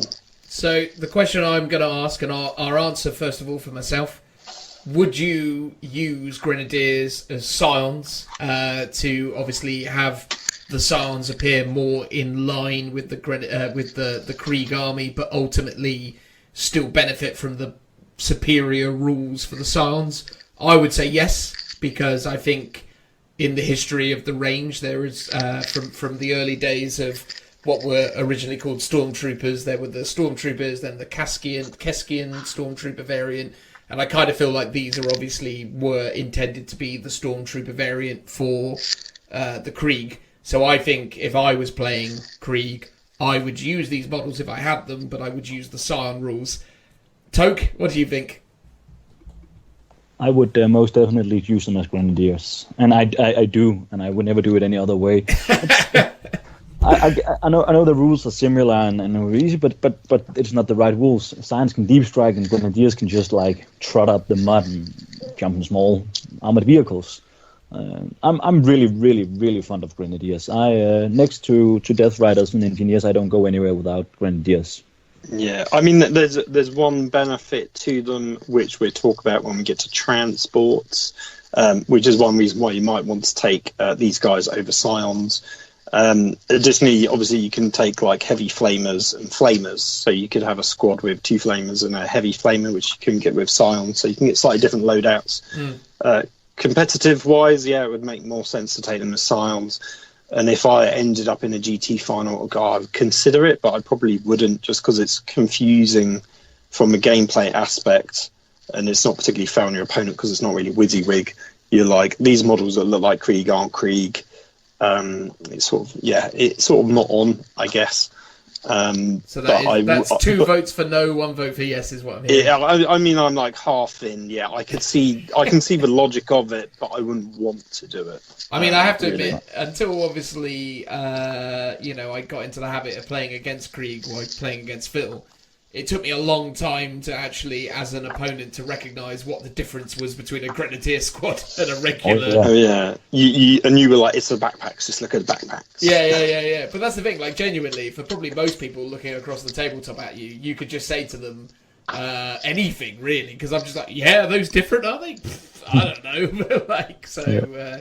But yeah, no. The difference is they've got cables coming out of their guns. Yes, that's it. Basically, it's basically the way I've gotten my head around it. Does it have a cable coming out of its gun? Yes. It has always puzzled me that people find it hard to distinguish them. And maybe it's just because I paint mine the way I do, but like I have a very, very toned down, fairly dark army.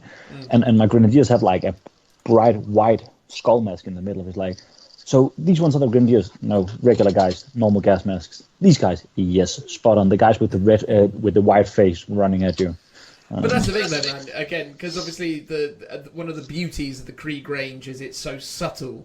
Is one of the and obviously to people who are so enveloped within the lore and the fluff that surrounds these guys, those kind of details are really well pronounced. But to most people looking at 2 foot away from these miniatures, it's very difficult. Because also as well because they're quite.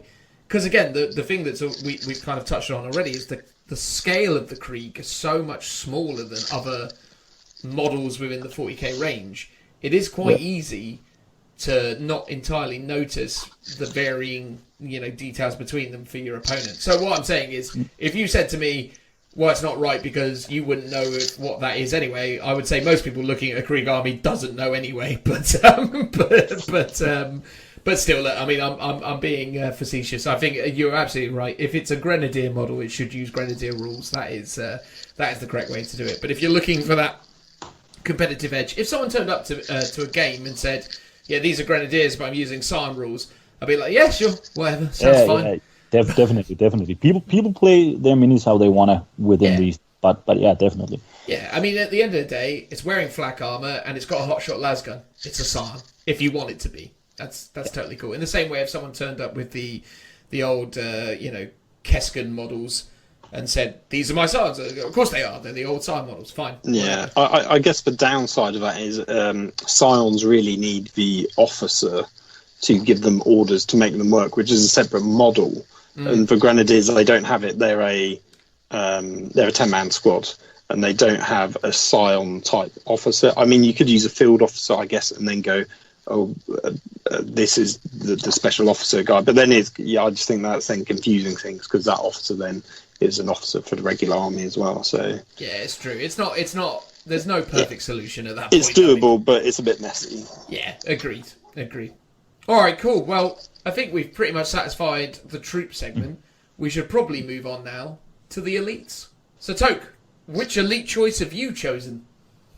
This was up for debate because this is where we excel. We have some interesting elite choice, but I've settled on the engineers since they are next to Death Riders and probably Grenadiers the most iconic unit, and a unit I would not leave home without. So a unit of Death Korps of Krieg combat engineers come in fives, and you can take up to 10. The regular engineer have a movement of 6, a weapon skill and a ballistic skill of 3. And strength toughness of 3, a wound of 1, attack 1 for the regular guys, and then the Watchmaster, which is the sergeant, has 2 attacks. Then there's leadership of 6 for both, and then they have a 4+ save since they are carrying around some carapace armor. They come inherently. They come with the combat shotguns, and the Krieg combat shotgun is where the juice is at, since. They come with a solid shot variety, which is a range 12 inches, assault 2, strength 4, AP 0, and 1 damage. That's all right. That's a shotgun. What's really interesting in the carcass shot, and the carcass shot comes in at range 12, assault 2. Then it has a dash strength, AP 0, and damage 2. The thing is, this weapon wounds on a 2+ unless it's targeting a vehicle. in which case it wounds on the 6+. On a hit roll of 1, the bearer is slain after rolling after all his weapon shots have been resolved. That's really, really good. When you have 10 guys popping out of a vehicle or using the relic dagger to circumvene the battlefield and just start pumping shots into like orc nubs or something like that. I really enjoy it. Yeah, I've seen the old engineers used quite a lot by you, Phil. Although they're usually, and I don't know if I'm spoiling what you're going to talk about for an elite choice because I don't know if it's an elite choice or not. But they're usually accompanying some kind of mad drill, aren't they? Yeah, I mean, I'll probably talk about the drill, but obviously there's an odd quirk where the engineers can't technically take them in this edition because they messed up how the data sheet works for the Hades drill. But I will pick that one just so we can talk about that. Fair enough. But the Carcass shot is really good. I'm pretty sure there's been times where I've killed like a demon prince with them just because they've unloaded into it at close range. Yeah, 10 of those guys have quite literally won me a local tournament because they were allowed to use the drill and they just popped in and they just murdered every single, like the big blob people make for especially an orc army where you have like a lot of buffing units standing behind the green tide, and they just pop up behind it and murdered everything. Well, they come with shotguns. Then 2 of them can take specialist weapons, which means they can take a flamer, plasma gun, melter gun, grenade launcher, to your heart content. And 2 of them can form a heavy weapons team, in the sense that 2 of them can take a heavy flamer or something called a mole rat launcher. Not mole rat launcher, that's something else. Mole launcher. The heavy flamer is just a regular heavy flamer at range H with a heavy D6, strength 5, AP -1, and a D1 automatically hitting. Nothing fancy there. But the mole launcher is interesting. If not competitive, it's at least a fun thing in theory. At 24 inches range, heavy D6. It has a strength of 5, AP -1, and it does 1 damage. The cool thing is it does not require a line of sight. I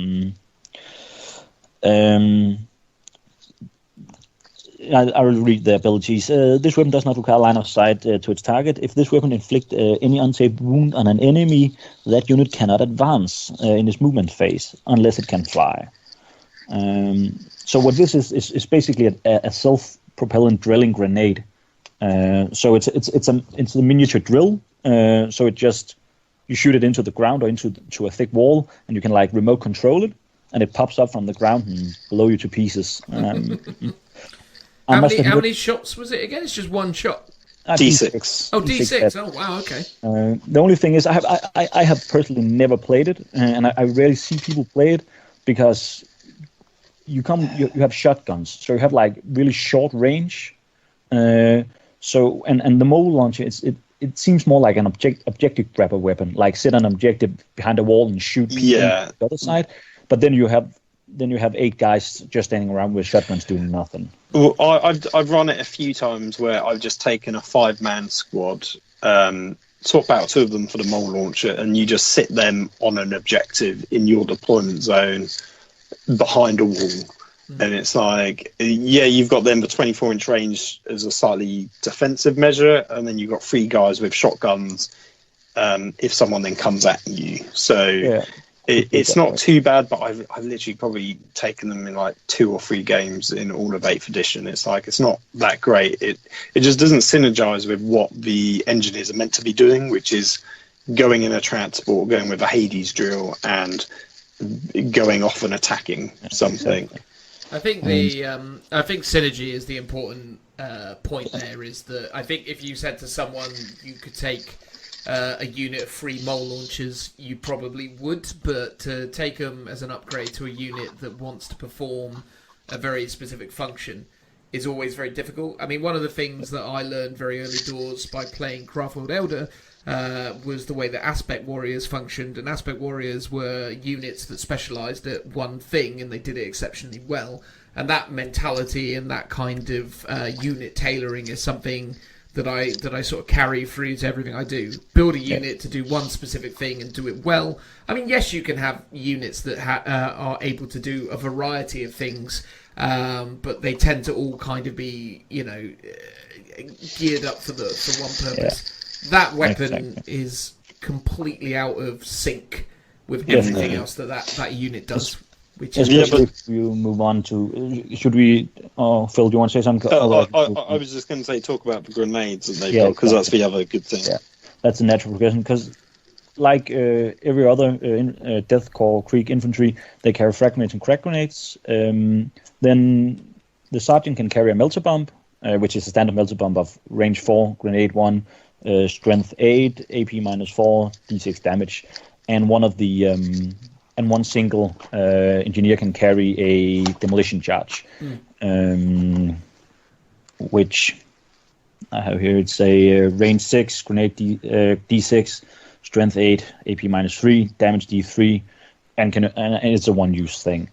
Where the cream of the grenades are, there's a lot of cream with engineers. It's a really, really solid unit, and they have acid gas bombs. And acid gas bombs is a range 6, grenade 1, strength dash, but they have AP -2, and they do d3 damage. This weapon wounds on a 2+ unless it's targeting a vehicle, in which case it wounds on a 6+.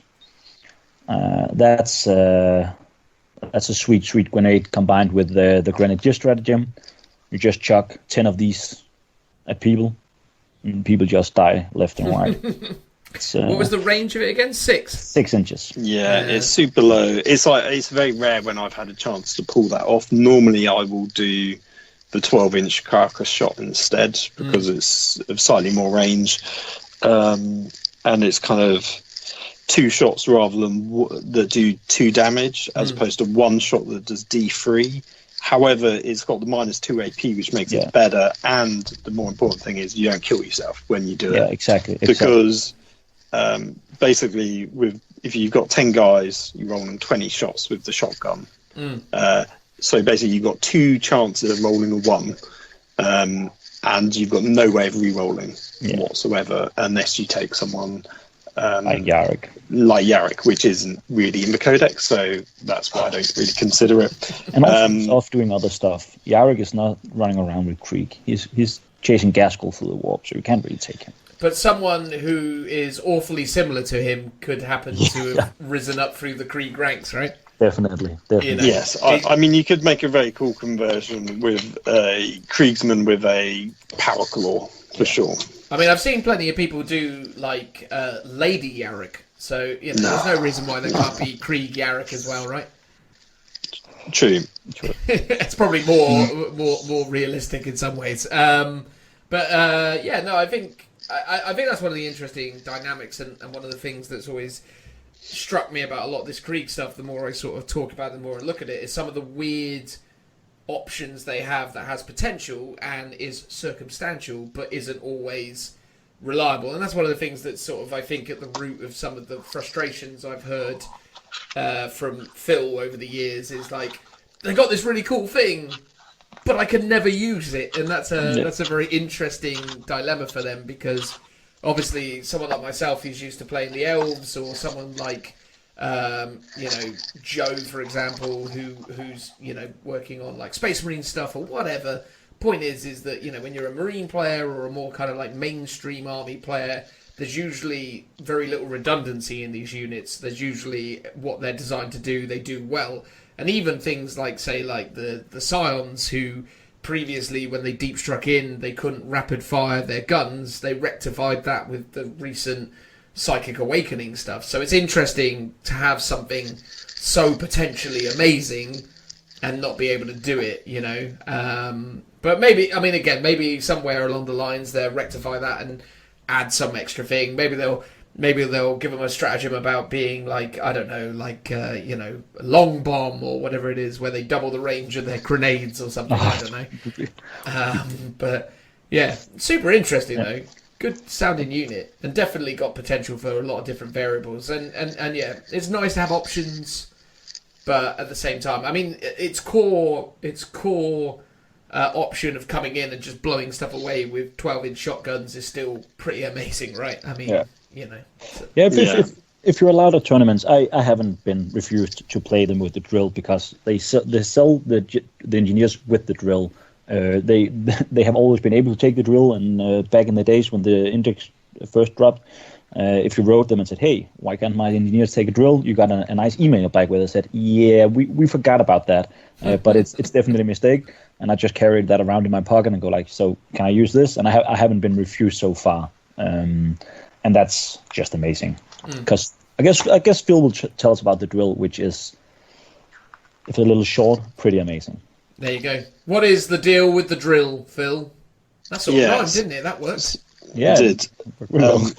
So the Hades drill squadron consists of 1 Hades breaching drill, 1 veteran sergeant, and 9 veterans. And this is where it all falls down, where basically they've written the data sheet for the generic Astra Militarum. So this is the data sheet that is in the other part of the Ford Index, not the Krieg specific part.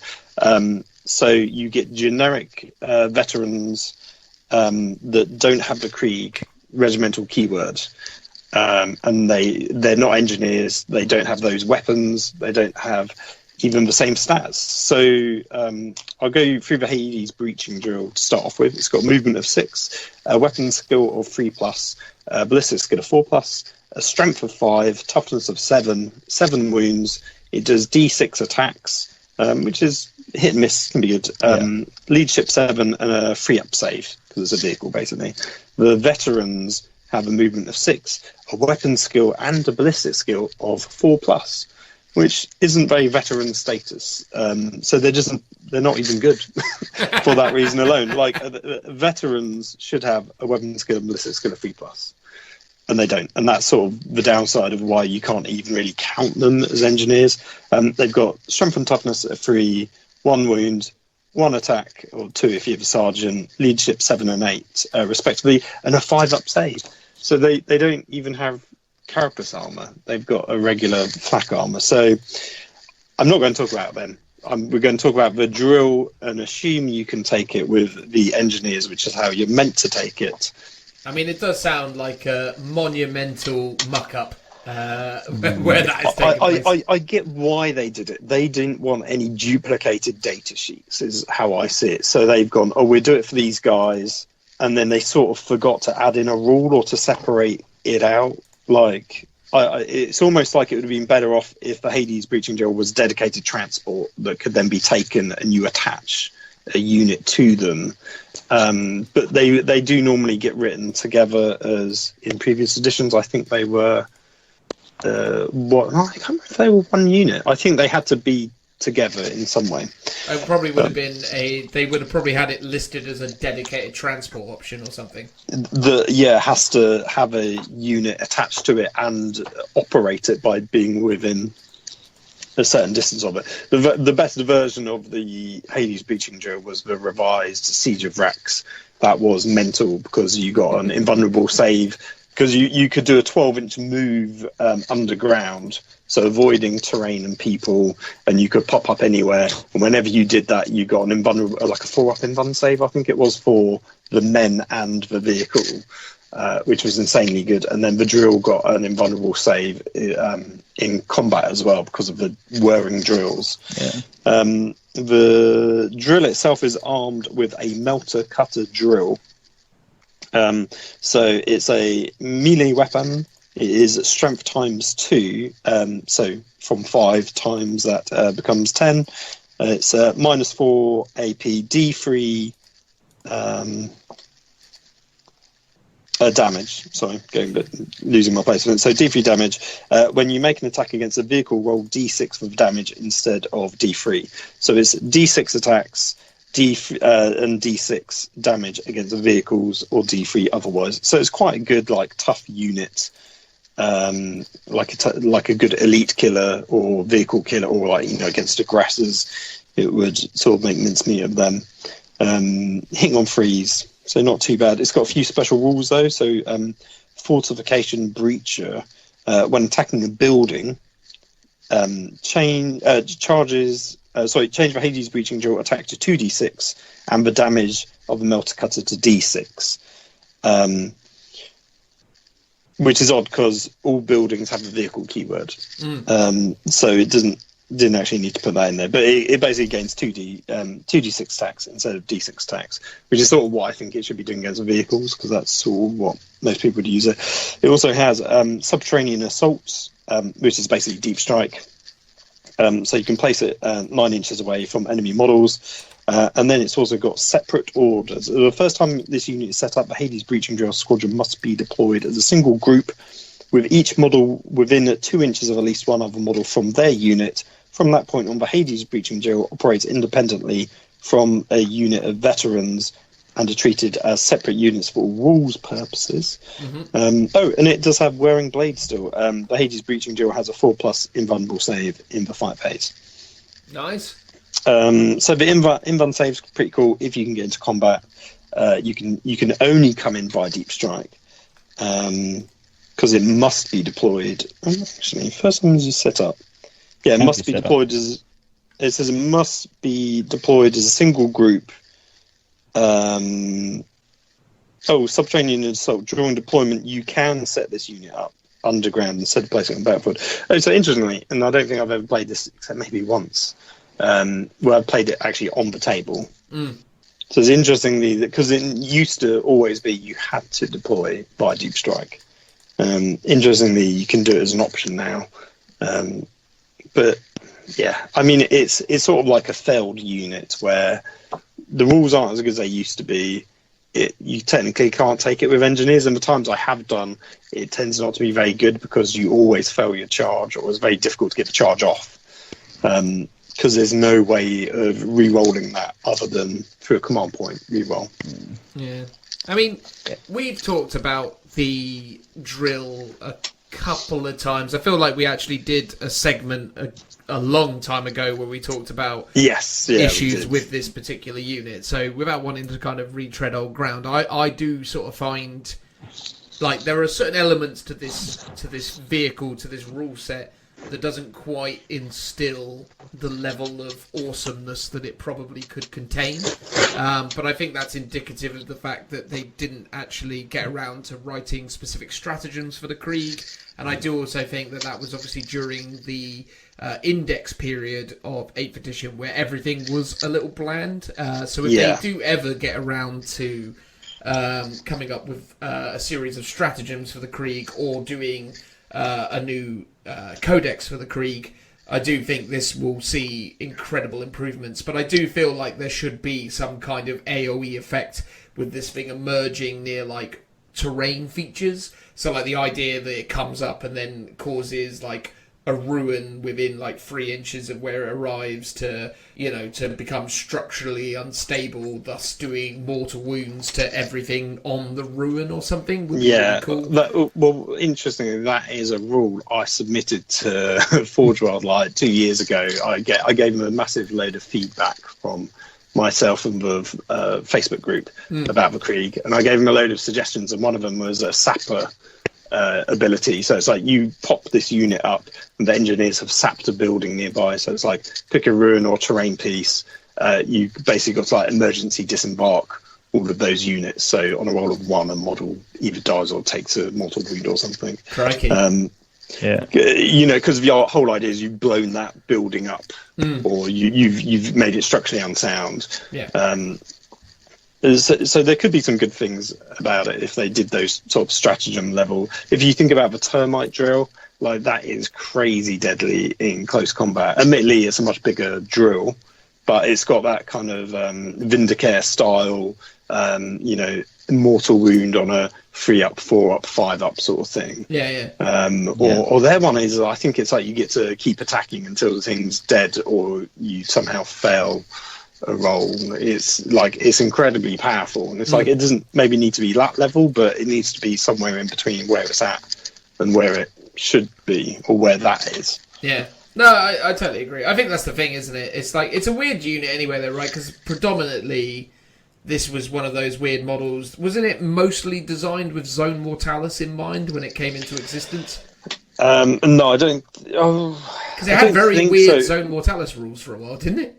I played it with Joe a few times in Zone Mortalis, which sort of broke Zone Mortalis because obviously back in those days you couldn't have units at Deep Strike on the board or something, but we were like, oh well, it has to Deep Strike, so let's just play it that way. Yeah, but it just made it completely broken because you could do this underground drilling ability, and Joe just couldn't see the model, and it's like, right, I'm doing a ram attack on you, and you do a bunch of like hammer and wrath attacks. Back in the day and stuff. So like even then, it like had an ability like you've charged your unit, you've ended in within 1 inch of it.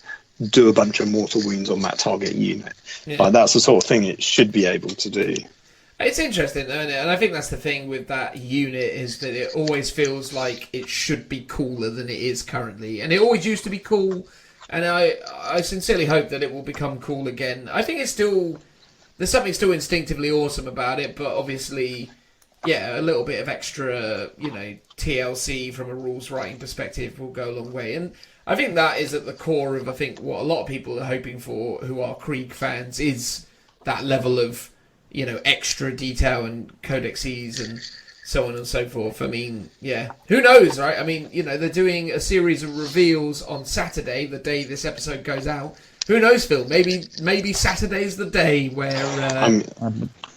I would cream my pants if that was the case. In fact, I would probably I would just postpone my Minotaur's army and furiously build and paint some more Krieg if that was probably the case. I look forward to the beyond the tabletop ritualistic kind of like fire ceremony that you will do in support. Yes, I'll put my Minotaurs I have painted on a small Viking boat and sail it across a lake and set it alight. There you go. Good idea. Good bless them. Awesome. All right, cool. Well, that's the elite section. Is there any kind of like honourable mentions? Because I know there are a lot of elites. Obviously, you've focused on those two. Was there? And again, without getting into crazy detail, any little shout-outs for other things? I think there's two. One of them is the Death Rider Command Squad. It's basically Death Riders. We take 4 of them, but it allows. I think it's that unit plus 5 other Death Rider units to outflank. Which is really good, which is basically 7 inches from any battlefield edge, 9 inches away from enemy models, and that's how you get your Death Riders across the board.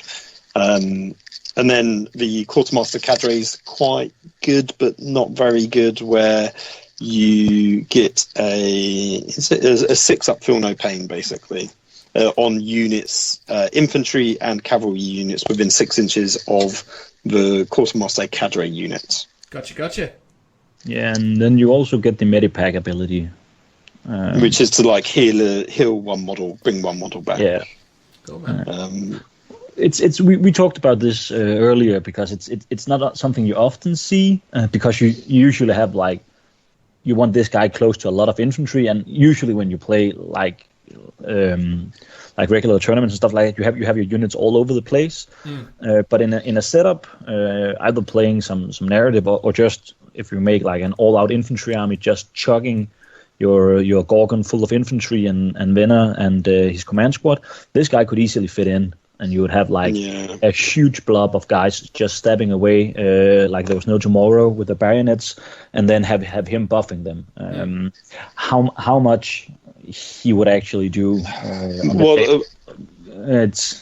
I think he's 42 points, and that's taking the minimum amount of Medicare servitors. You can take a few more, I think, to increase his range of his aura. But for 42 points, it's like that's almost 10 whole men of infantry, and it's like you'd probably be better off just taking 10 men. Yeah. Unless you're taking like 100 infantry that you're going to somehow all be within range of his aura, then it would be worth it. But I don't see that really ever happening. No. But it's cool. It is. Oh, yeah, looks-wise, it's one of the more unique model ranges where all the Medicae servitors look completely crazy, and they're really cool models individually. Like I tend to run one of them as my Astropath, just because it's such a cool model and fits scale-wise in with the rest of the range. Yeah. Awesome. Cool, all right. So next on the list of things is fast attack. Toke, which of the fast attack choices would you choose? The fast attack choice. We do have brands now, but I'm definitely going to talk about Death Riders. That's gotta be that's my child of heart. It's I really love Death Riders. So Death Riders comes in units of 5, and you can add additional 5, so up to 10. They come in at the movement 10, weapon skill of 3, ballistic skill of 4, strength 3, toughness 4, 2 wounds apiece. The Ride Master, which is the equivalent to a sergeant but on a horse, has 3 attacks, and each Death Rider have 2 attacks. Leadership 6 and 7, and then they have a 4+ armor save. They come armed with a las pistol, frag and crack grenades, and then the Death Korps hunting lance, which is a range and type melee, strength +2, so we have a strength 5 weapon, AP -2, damage is a D3, and you can only attack with this weapon on a turn which it has charged. Which is cool because it's realistic, and it's way better than you can only use it once. Which is what it used to be, yeah. What it used to be, but it would be really nice if you could keep stabbing away, because they don't get the option of any other weapons. So if you don't kill whatever you're fighting on your charge, you have to punch them in the face with your regular swords. Then we have the Krieg Steed, which is that bred horse with claws, which, like on the Death Rider Commander, has Savage Claw, which is range and type melee, strength 4, AP 0, damage 1. And after a model on this mount makes its close combat attacks, you can attack with this mount, make 2 additional attacks using this weapon's profile. And as Phil mentioned when he talked about the Commander, this is... For some reason across the board, this is where all your money is. Like, I consistently make way more damage with my Savage Claw than with my actually weapons. But the benefit of it is you still attack at your rider's weapon skill. Yeah. So they hit on 3s, but they've got the strength 4, which makes them arguably better than the lance when you're stuck in combat, which you always will be, because it's very rare you kill a unit turn 1 in combat, which is great if you do. But the fact, because basically you'll go down to strength 3 with your normal close combat weapon, but this is then strength 4, so it's just that the 2 extra attacks really help. Like the amount of times I've killed a unit or killed a model that I really need to die with the claws. Quite often, sometimes the hunting lances will just do nothing, and then the claws will kill that one guy. It's like how a lasgun will always do the killing blow on a vehicle, even though the battle cannon failed all its attacks. Yeah, I find also it's one of the points where when I'm playing games, people are often drawn to, like, whenever I'm moving Death Riders around, people come to look at them. We're like talking a lot about them, and I'm like, all right, I'm going to hit you with your Savage Claw, and people are like, claws? Do your horses have claws? And then we all like kneel into the table and look really closely. You can see, like, instead of hooves, these horses have claws, which is pretty cool. Somebody thought that, all right, we're breeding horses in a vat, we might as well give them claws instead of hooves. All right, then they have the ability called Augmented Mount, which, like Phil mentioned earlier, is roll d6 each time this model suffers a wound from an attack with a strength of 4 or less, and on a 5+, it ignores that injury, and the wound is not lost. Pretty good. Saved my skin a bunch of times. And this model, because it also has War Strider, this model does not suffer any penalty to its move when charging into terrain features. That's the stats. And it's an insanely cool unit. People might have figured out that I don't get too hung up on points or like on how competitive the unit are, but this unit is really good. I always used to run them in Deep Strike Reserve, so take all my horses and chuck them into outflank with a command squad. But since I started talking to Phil, I've actually grown to play them on the board, because as you guys mentioned earlier from your double tournaments and stuff like that, if you have 20 horses standing in a thick row, like across the board, just ready to charge up the table, people tend to hurl in a lot of firepower at them. Yeah, they're the best screening unit we have in the game in terms of like 10 guys covers an awful lot of the board. Yeah. If like as just in a line, and then things like the 10-inch move plus with move, so that's effectively 20 inches plus 2d6 in terms of just how much they can get across the board. That's what makes them sort of really good. They might not survive, but if you go to first, you can just block people in to their deployment zone. They used to be 80 points, they're now 85 after the latest, I think it was chapter approved. Made them go up slightly. Right? Yes, yeah. So they're expensive, but I always think that they're still worth it, I think. I mean, that doesn't sound massively expensive to me for what you're getting out of them. And I think, as we've all alluded to or talked about very specifically, the tactical flexibility that they offer is quite incredible. And also, they do represent quite a meaningful threat to a lot of people. And I think one of the other benefits of them is that for a lot of people, they see a unit of cavalry carrying big scary spears and they think, wow, this thing's going to mess me up if I let it get into me. So they do also prioritize it. So, 170 points for 10 of them is an incredibly cost-efficient distraction, especially as they won't just die to one round of bolter fire. You're going to need like a unit of 5 aggressors, or maybe only 3 aggressors, to be fair, if they're not moving and so on and so forth. But that kind of firepower is usually reserved for much more durable or much more intimidating threats. So the very fact that you can kind of put these guys in places where you can create problems for people is incredible.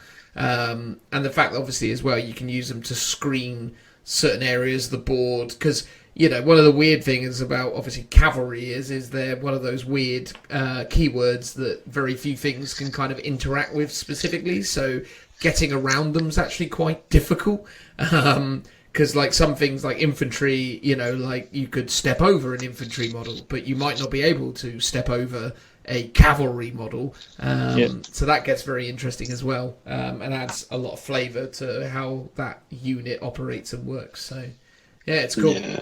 There's been a few times when I've run my Inquisitor that I've tried to combo their ability, because one of the old psychic powers was you could make someone like not be able to fire Overwatch. Mm-hmm. So I would try and use that on like the unit that I knew my cavalry were then going to charge into. Mm-hmm. I think that power's been tweaked to be not as good as it is now, but I can't remember. It might still be a viable sort of tactic, because quite often, like against Tau, they're just going to get shredded in the Overwatch, because you don't really have a decent ability to ignore it. Mm-hmm. And then when you come from outflank, if you use the command squad, you don't have a decent way of getting rerolls or pluses. Like there's actually no way to do it beyond a command point reroll.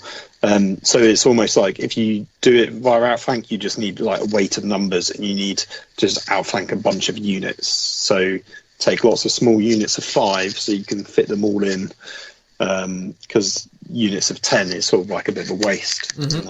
in that respect. That makes a lot of sense, mate.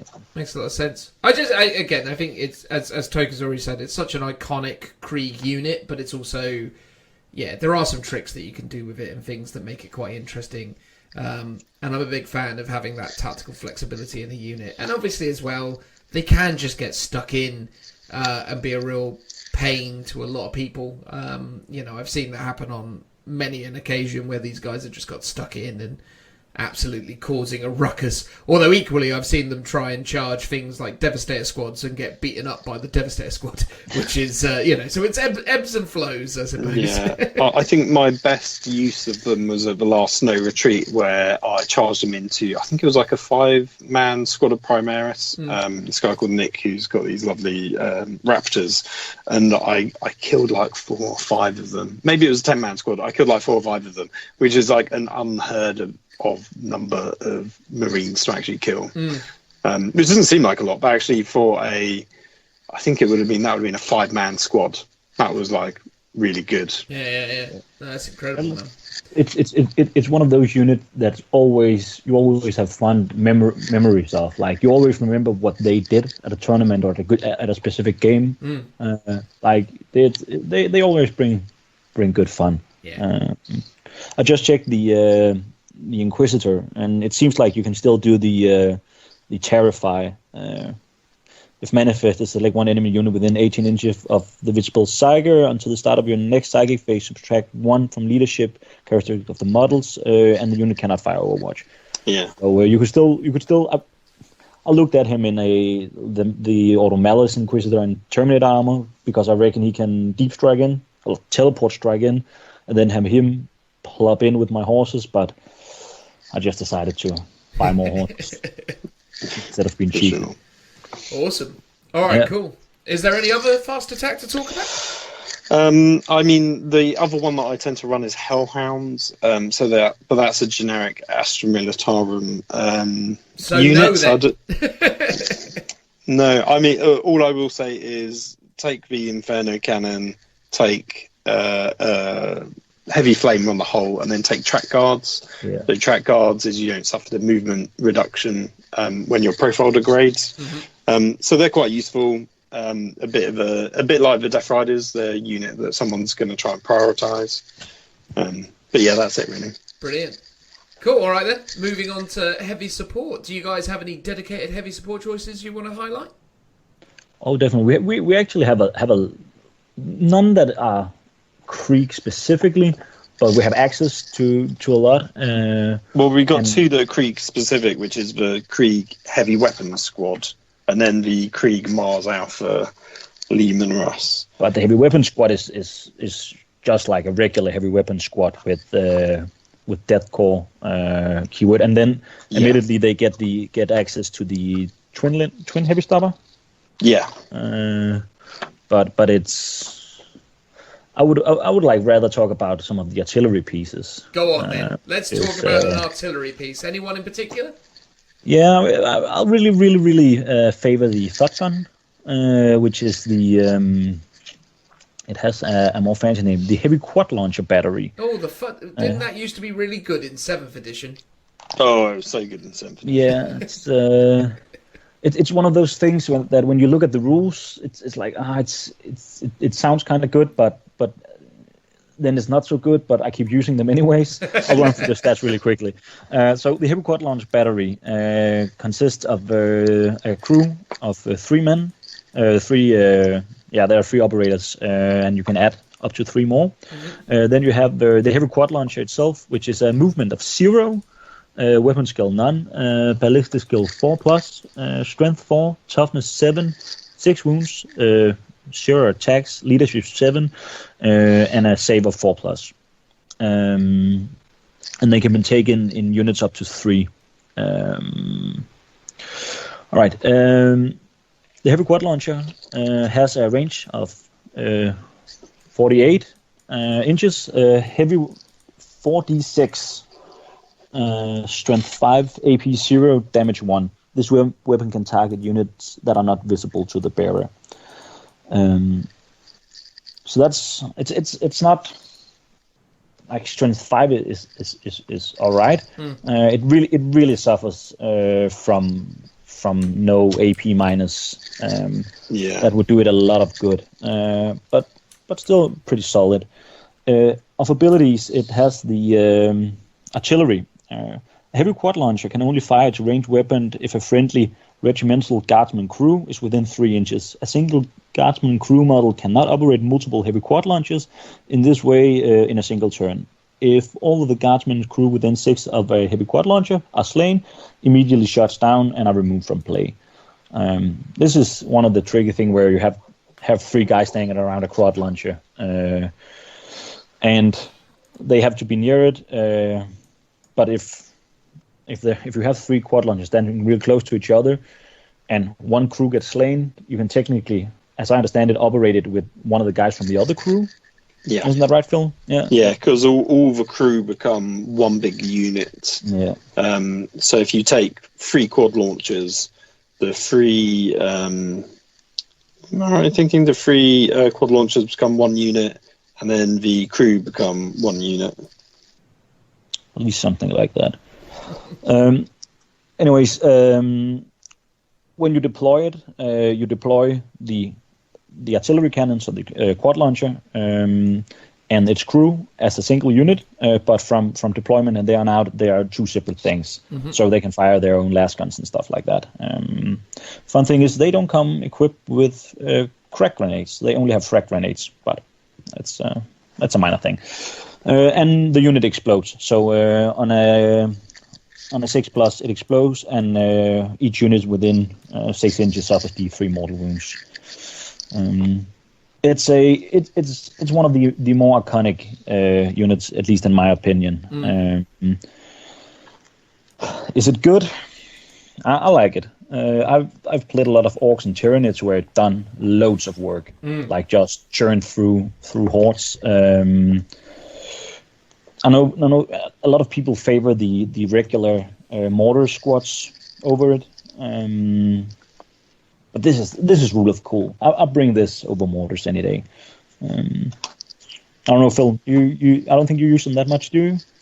I stopped using them probably about 6 months into 8th edition because I just found quite often if you're up against Marines, they've got a 3-up save. If they're in cover, they've got a 2-up save, and they do nothing against them.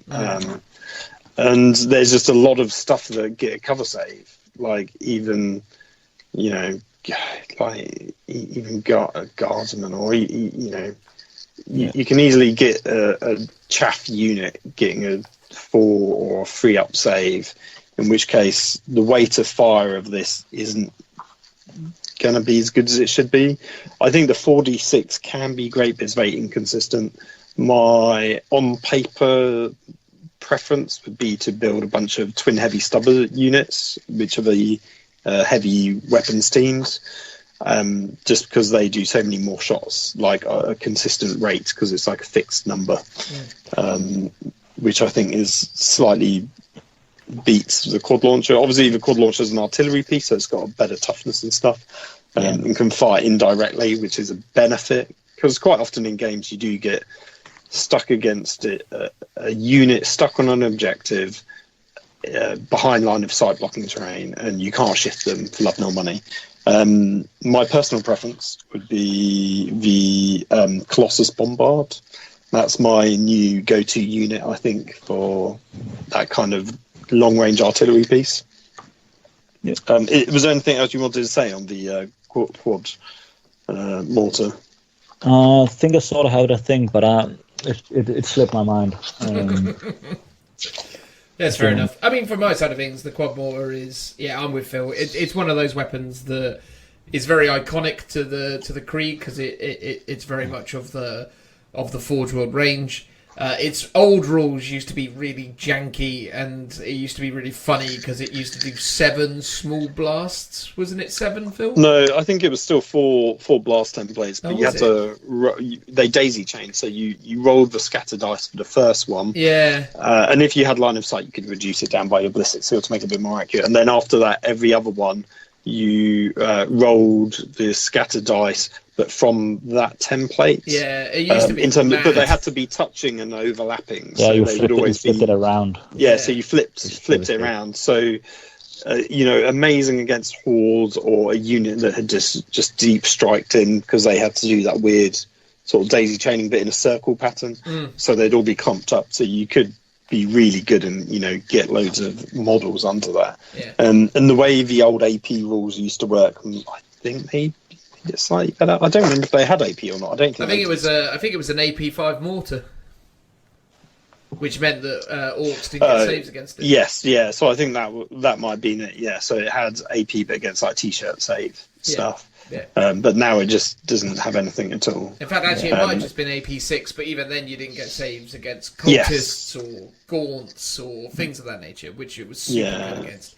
I just remembered why I bring this, because I've been trying out list for No Retreat, and I was working on which artillery to bring. And the reason why I use this predominantly over for example, the heavy mortar, who is better in sense of having more damage and better AP, is the amount of shots. I'm a terrible person at rolling dice. I roll so horribly. So I really need, like, I can't live with 1d6 shots. I need 4d6 shots to make a wound. I guess that's why I bring the thought gun. Yeah. Makes sense, man. How about you, Phil? What's your heavy weapon of choice? Yeah, so mine's the Colossus Bombard, I think. But I've never seen you build a Colossus Bombard. No, well, I've got two of them, and I keep meaning to build them. And I would have built them by now, but I've got Minotaur Army to build and collect, so that's why I've not got it. But I still think on paper it's viable. And it's like, yeah, maybe the Basilisk is still the best unit to take. But, but the Colossus Siege Mortar has a range of 240 inches. I mean, that is unnecessarily long in a game of 40k, isn't it? No, I know. It's heavy 2d6, so at least you're doing slightly more shots. Not as many as the quad launcher, though. Strength 6, minus 2 AP, D3 damage. It can target units that are not visible to the bearer, and also units attacked by this weapon do not gain the benefit, or do not gain any bonuses to their saving throw for being in cover, which I think is really good against sort of snipers, scouts, that sort of thing, things that get bonuses to their save for being in cover, because it removes all of them, not just the bonus for being in cover. Wow. So I think against things like Marines, this is a lot better, because it's minus 2. Okay. So minus 2, technically minus 3 against stuff in cover, and they don't get any other bonuses, and D3 damage, so you can potentially kill Primaris in one go. It comes with one heavy bolter as well, which isn't modelled on the thing, but so it's a bit odd that they've got it in there, because I think they've just assumed it's a Lehman Russ, but it's not designed in the same way as Lehman Russ. And it's got, generic rules, can take Storm Bolter, heavy stubber, that sort of thing. But yeah, I think it's just decent for. It's got a decent sort of balance between weight of fire and having AP and having multiple damage. Yeah. How many points is one of these? Oh, hold on. I've got it up here. It is 158 points. So it's the same price as a Lehman Russ or thereabouts. So you could try comparing. Skill 4 plus? Yes. Okay. So you could try comparing it to like a Punisher, for example, or a battle cannon, which is going to do 2d6 shots anyway. Could you use tank commander to give it reroll ones? No, because if you were listening in that podcast, these Forge World units do not have the same keywords, so you can't give them any tank ace ability. You could give them a custom regiment, but obviously that's a different topic because we're talking Krieg here. Gotcha. And they don't get a tank bonus, as I mentioned at the beginning. So in theory, yeah, a Basilisk or a battle tank is probably going to perform better, I guess. The way I see it is the Basilisk has 2d6 and you pick the highest. Strength 8, I believe. Maybe it's 9 now, actually. Minus 3 and D3 damage. So it's going to have a consistently high number of shots. So you're probably going to get 4 or 5s on a Basilisk. But this has 2d6 shots. So you should, in theory, always do more. And it's slightly lower strength. So against Marines, you're only doing wounding on 3s rather than 2s. But the AP should be the same if they're in cover, and the damage is the same. So I just sort of think if you can roll well, you'll do really well with this. Well, yes, obviously I was listening in that podcast because I was in it for one. But yeah, I was just sort of doing that thing where I say something with the assertion that I know the answer, but I'm saying it for the benefit of the people. Twice in this one segment, I've had to make that clear. Anyway, but the thing is with this, right? I mean, to your point, 2d6 shots, right? Averaging 7, maybe 8 is pretty fantastic for a weapon with that level of strength and that ability. And versatility to it. I mean, at the end of the day, yeah, okay, fair enough. 155 points to kill a 72-point unit of eliminators isn't necessarily a great trade 1-for-1. But the fact that you're more or less guaranteed to get it done, unless, of course, you get a really swingy roll, is pretty incredible. Because, I mean, if by the averages, 7 shots, maybe 8 shots, say, hitting on 4s, so you're going to hit 4 times. You're going to be wounding on 3s, so 3 wounds, and then 5 up saves. I mean, okay, fair enough. Actually, based on that, you probably actually aren't guaranteed to kill a unit of eliminators, but you're just as unlikely to do that with a basilisk, I suppose. Yeah, it's like, to me, this feels the niche role of I want to kill stuff on objectives that I can't see, and I sort of think this is better than a basilisk at doing that. Yeah, and it's like, yeah, basilisk is a bit more better at like killing vehicles and a bit more tailored for that. And you know, if you were to compare this against something out in the open, like that Lehman Russ with his battle cannon can shoot at, it's like this isn't very optimal. But it's just the line of sight ignoring ability to me is, and the sort of slightly more number of shots. It's got a lot of. It's not great, but it's good at a lot of things that gives it a particular role that I always find in games. For me, at least, like I suffer from, like the amount of times I'm in a game and I'm like, there's a unit on an objective and I can't shift them off that because I can't see them. I don't have a maneuverability because I'm maybe not outflanking, or I don't have enough deep striking stuff to shift them off. And I just go, I just wish I had one of these. And it happens so many times, which is why I end up buying them. But I've just not built them yet. Well, maybe you should, Phil. Put that on the to-dos. What does Toke think about it? Have I persuaded you that this is a good unit? No, because it comes on a tank, so I don't do it. No, I've tried it out. Like you, I was enticed by it, but I rolled too poorly. It disappointed me too many a times, and now it's just shelved. Actually, I think I sold it. Oh crikey, that bad? Yeah. It was horrible. No, but it sounds like a pretty solid choice. Like I'm agreeing with Phil on every account. But I prefer my artillery with way more shots and unable to move. Static artillery positions. That's for me. Well, you know, for 20 points more, Phil, you can get a Crimson Hunter Exarch. I know what I'd pick. If only I had that as an option in my list. Yeah, exactly. Right. Exactly. Awesome. And on the topic of Crimson Hunter Exarchs, should we talk about flyers? There are no flyers, are there? We already established that. Flyers are not a thing, so I guess we're going to have to talk about dedicated transports. Do you have any of those? Oh, we've got 3, I believe, although one never seems to appear in Battle Scribe. Oh, okay, go on, hold then. on. Well, don't tell us all 3, but, you know, tell us a couple of them. Which one did you want to talk about, Toke? Oh, well, I'll let you take the Grenadier Storms, the assault carrier, because I know you're aching to talk about it. Yes, So you can I am. So again, this is let down by Forge World in the fact that it's a model you can't buy anymore. There's sort of 2 versions of this. It's the light assault carrier Centaur. There's a artillery Centaur as well, which you can also take, which allows you to move artillery pieces around. In fact, this has it as well. And it's a slightly different looking vehicle, but rules-wise, it's almost the same, but not quite. It's almost a bit weird that they're separate. Anyway, I'll go through the rules. Movement of 12 inches, so pretty decent. Weapon skill of 6+, because of the vehicle. Ballistic skill of 4+, strength 5, toughness 6, 7 wounds, 2 attacks, leadership 7, and a 3+ save.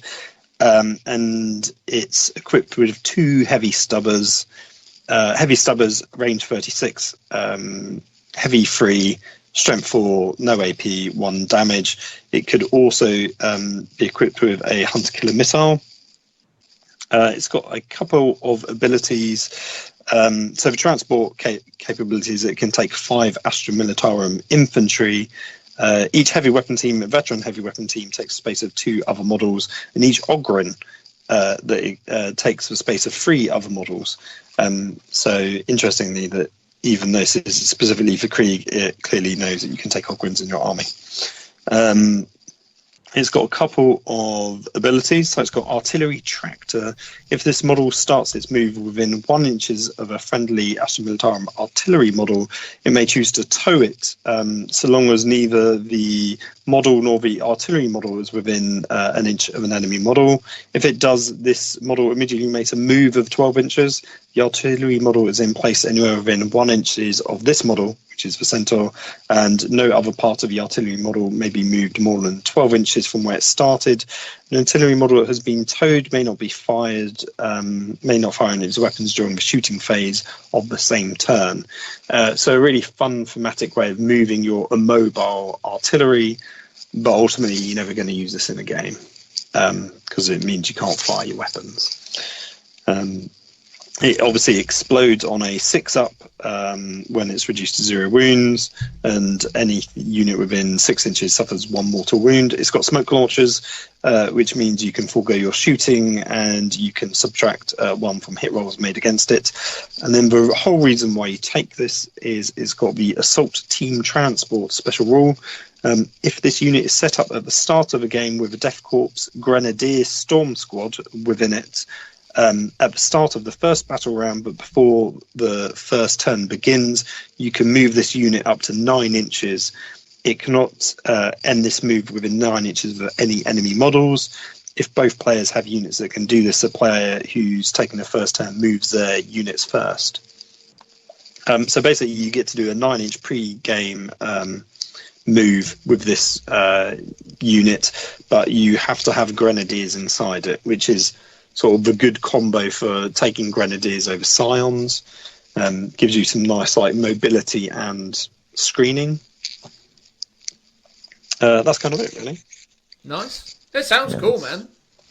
It's a nice little unit, and obviously it can only take 5 Grenadiers, but within 5 Grenadiers you could take a heavy weapons team and 2 special weapons. Unfortunately, it's not open-topped, and it really frustrates me because it used to be. And obviously things like Harlequin, Star Weavers, I think, all have that kind of open top ability. I sort of wish it had that, because then you could be darting around the board and still shooting. I think that'd be really cool and thematic. But it just gives you a way of getting your models up board. I tend to really like double melters in my Grenadier teams. So the ability to get them up 9 inches up the board is quite useful, I think, for turn 1. Yeah. Certainly doesn't sound like a bad option, that much is certain.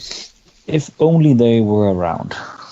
That's I think that's the unit in the index that every time I flick through my index, I just pause for a while and just stare at it with a little tear coming down my eye. That's such. There was nothing I would love more than have. That's the kind of tank I can get behind. Like a little tank taking 5 guys, just chuck it full of flamers and melts and just rush it into people. That's. Yeah, I can see there being a lot of viability in taking 4 or 5 of these. Yeah. Really theming your army around it. Yeah. Oh, and if they were, it's a. That's so cool. And then what transport would you pick? Well, I would obviously have picked that one, but it's. I think it's. We talked about. You mentioned that the artillery carrier is there as well, so I don't want to delve into that. The other thing they have is the Death Korps of Krieg Storm Chimera. Or a Trojan is the other the option. Trojan. What the Trojan is like for everyone. The Death Korps Storm Chimera is, as I understand it, only for us. Yes. So I thought I'd pick that one. It's a Storm Chimera. It has of course a degrading movement and ballistic skill and attack profile, but it starts out at 12, then goes to 8, and then to 4. Its ballistic skill comes in at a 4, 5, and then down to 6. And attack goes from 3 to D3 to 1. Weapon skill of 6, strength 6, toughness 7, 10 wounds, leadership of 7, and a save of 3+. It's a single model that comes equipped with a turret-mounted autocannon and a heavy bolter. So it's a Chimera, and it has the autocannon. It also comes with a lasgun array, which is in the war gear list, but it doesn't actually say it has it. Yeah, that's right. But I think it does. I think I remember emailing it at the beginning of the edition. Yeah, I have it here. It definitely have the lasgun array, which is a range 24, rapid fire 3. strength 3, AP 0, damage 1, and it's a weapon that can only be fired if the unit is embarked upon the vehicle, which is the fun thing because they only have to be one guy to fire all 6 las guns, but it's fine. Other than that, you can give it all the pintle-mounted weapons, so a Stormbolt or a Heavy Starbow, or you can give it the hull-mounted either Heavy Flamer or Heavy Bolter. And it explodes. 6 plus. Yeah. Forget about that. And it uses smoke launchers, or like it has the ability to use smoke launchers. Does it no longer get to be an aquatic vehicle or whatever it was? Oh no, they got rid of those rules a while ago. None of that. Aquatic vehicle. The thing it has, which is unique, at least from what I remember, is the ablative storm armor and mine plow. This vehicle receives a +1 to its armor save rolls against weapon with strength 4 or less, and it ignores the effect of landmines on a 4+. Crikey! I don't. This is where have you ever seen a landmine in the game? Not in the game. I mean, potentially, is it the incursors that have a mine? Those probably don't even count as mines, though. I imagine that's some very obscure terrain rule, isn't it? Well, landmines is clearly meant to be a terrain rule, but there are no rules for mines in 8th edition, as far as I'm aware. Yeah. Which is why it just seems a bit odd. They've added it in there, but there's never been rules for mines. I mean, you could... Did Forge World write these rules, or did Games Workshop write these rules? Forge World. Forge World wrote fine. these So ones. do you think they gave them like a dodgy version of the rulebook early doors where they went, oh yeah, we got landmines, and then they went, oh no, that was a mistake, don't worry about those. And it's like, okay. that or the next Phobos unit you'll see will be able to deploy mines. And you will just see Krieg plowing through their lines like the scorching engineers from Chimeras. Yeah, I mean, one of the Phobos units has the ability to deploy a mine, and I would argue that this would count, and I'd be like, come on, it's a mine, and I can ignore it on a 4-up. I mean, why not, mate? Why not? I mean, exactly. The fact it'll that be it the one says time you get to use this rule. I mean, that is brilliant, isn't it? I mean, what an incredible... I mean, there's multiple illustrations throughout everything you've told me here that illustrates to me how rushed this rule set was for them. Like, the idea they put a heavy bolter on a model that doesn't get it. They've put rules in places that make no sense. They've given the drill a unit that it can't take. It's amazing. Well done, then. Yeah. They're top shelf is what this is. And it would not have taken a lot to rectify an FAQ, but here we are. Yeah, that's crazy though, right? Because I mean, it's not like you guys aren't vocal about that, right? And when I say guys, I mean the Krieg community. The fact that they've gone on for nearly 3 years with this quite clearly slapdash rule set is quite incredible. No, I know it's quite painful. And one of the reasons why I was like, I'm just going to do a different army for this year. Yeah. And not do my Krieg. And the other thing is, it clocks in at 98 points, which I think is like 20 points more than a Chimera. Yeah, that's pricey for a Chimera. A Chimera went down in points, and then this stayed the same and has always been more expensive. Wow. And just like a Chimera can also transport 12 infantry. But yeah, it's just like it's overpointed for what it is. I've got 2 of them, and I barely used them in this edition. I mean, the last time I used it was hilarious because it was like, I'm going to disembark. I'd like turn 1, move some guys up. Turn 2, disembark them. So you get your 6 inches move plus your 3 inches for disembarking. Plus I'm going to advance them.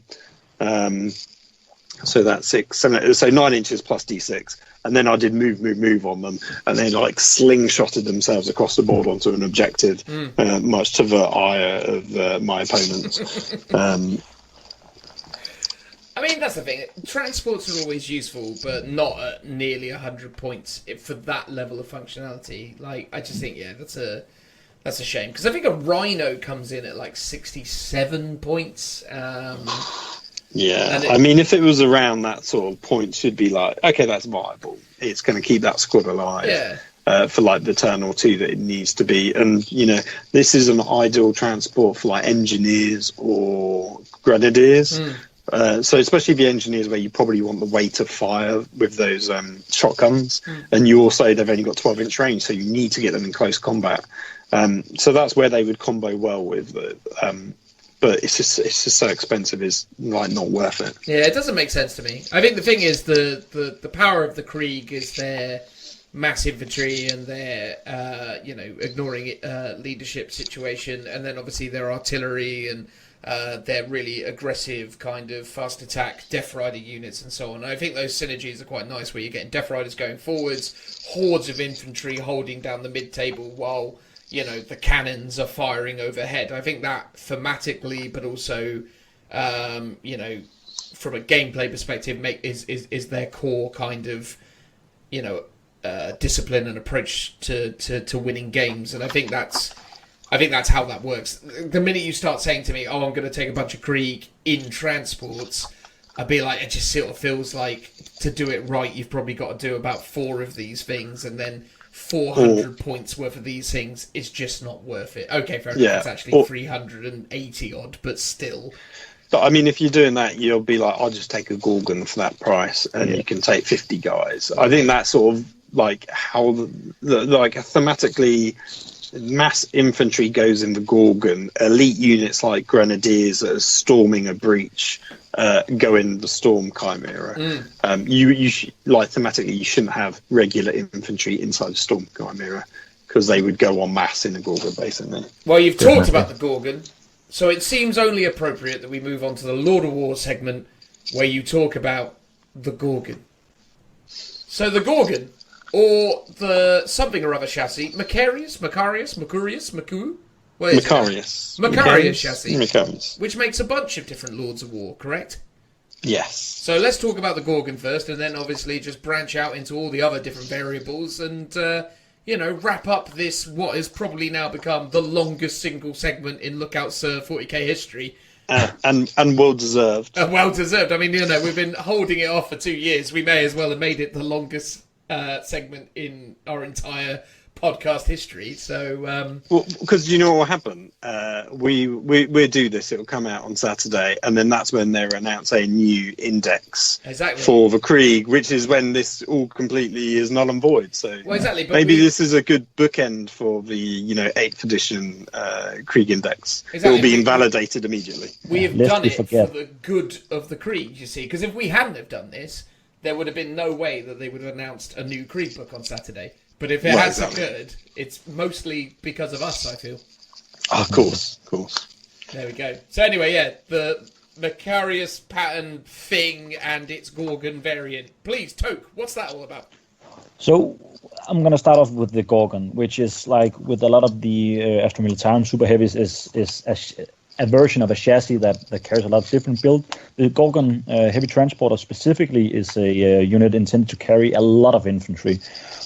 So it has, of course, a degrading profile. It goes from a movement of 10 down to 7 and down to 4. Ballistic skill of 4 to 5 to 6, and attacks from 5-3 and down to D3.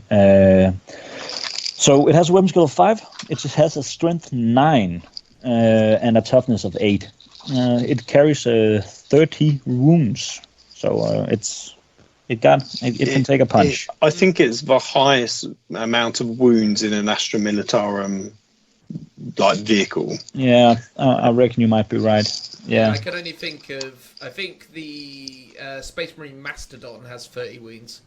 Yeah, I mean, there's obviously Titans and stuff as well, which go higher. But in terms of just Astra Militarum, this is the toughest unit you can get. I was only naming the Mastodon in name of the fact that it's a comparable sort of transport thing. For sure, yeah. I think the Mastodon's coming in at 1,100 points though, whereas this guy is 400-ish. Oh, it used to be. It went down in price. I remember when it was. Let's have a look. It is currently base is 314, so it's still quite pricey. I'll let Toke talk about weapon options because that does vary the price as well. Yeah, so it comes off the shelf with 2 Gorgon mortars and 2 twin heavy stoppers, which can be and the Gorgon Gorgon mortar is 48 inches, heavy 2d6, strength 5, minus 1 AP, 1 damage. Units attacked by this weapon do not gain any bonuses to the saving throws for being in cover. It's pretty reasonable. So weirdly, it doesn't ignore line of sight, though. No, it doesn't.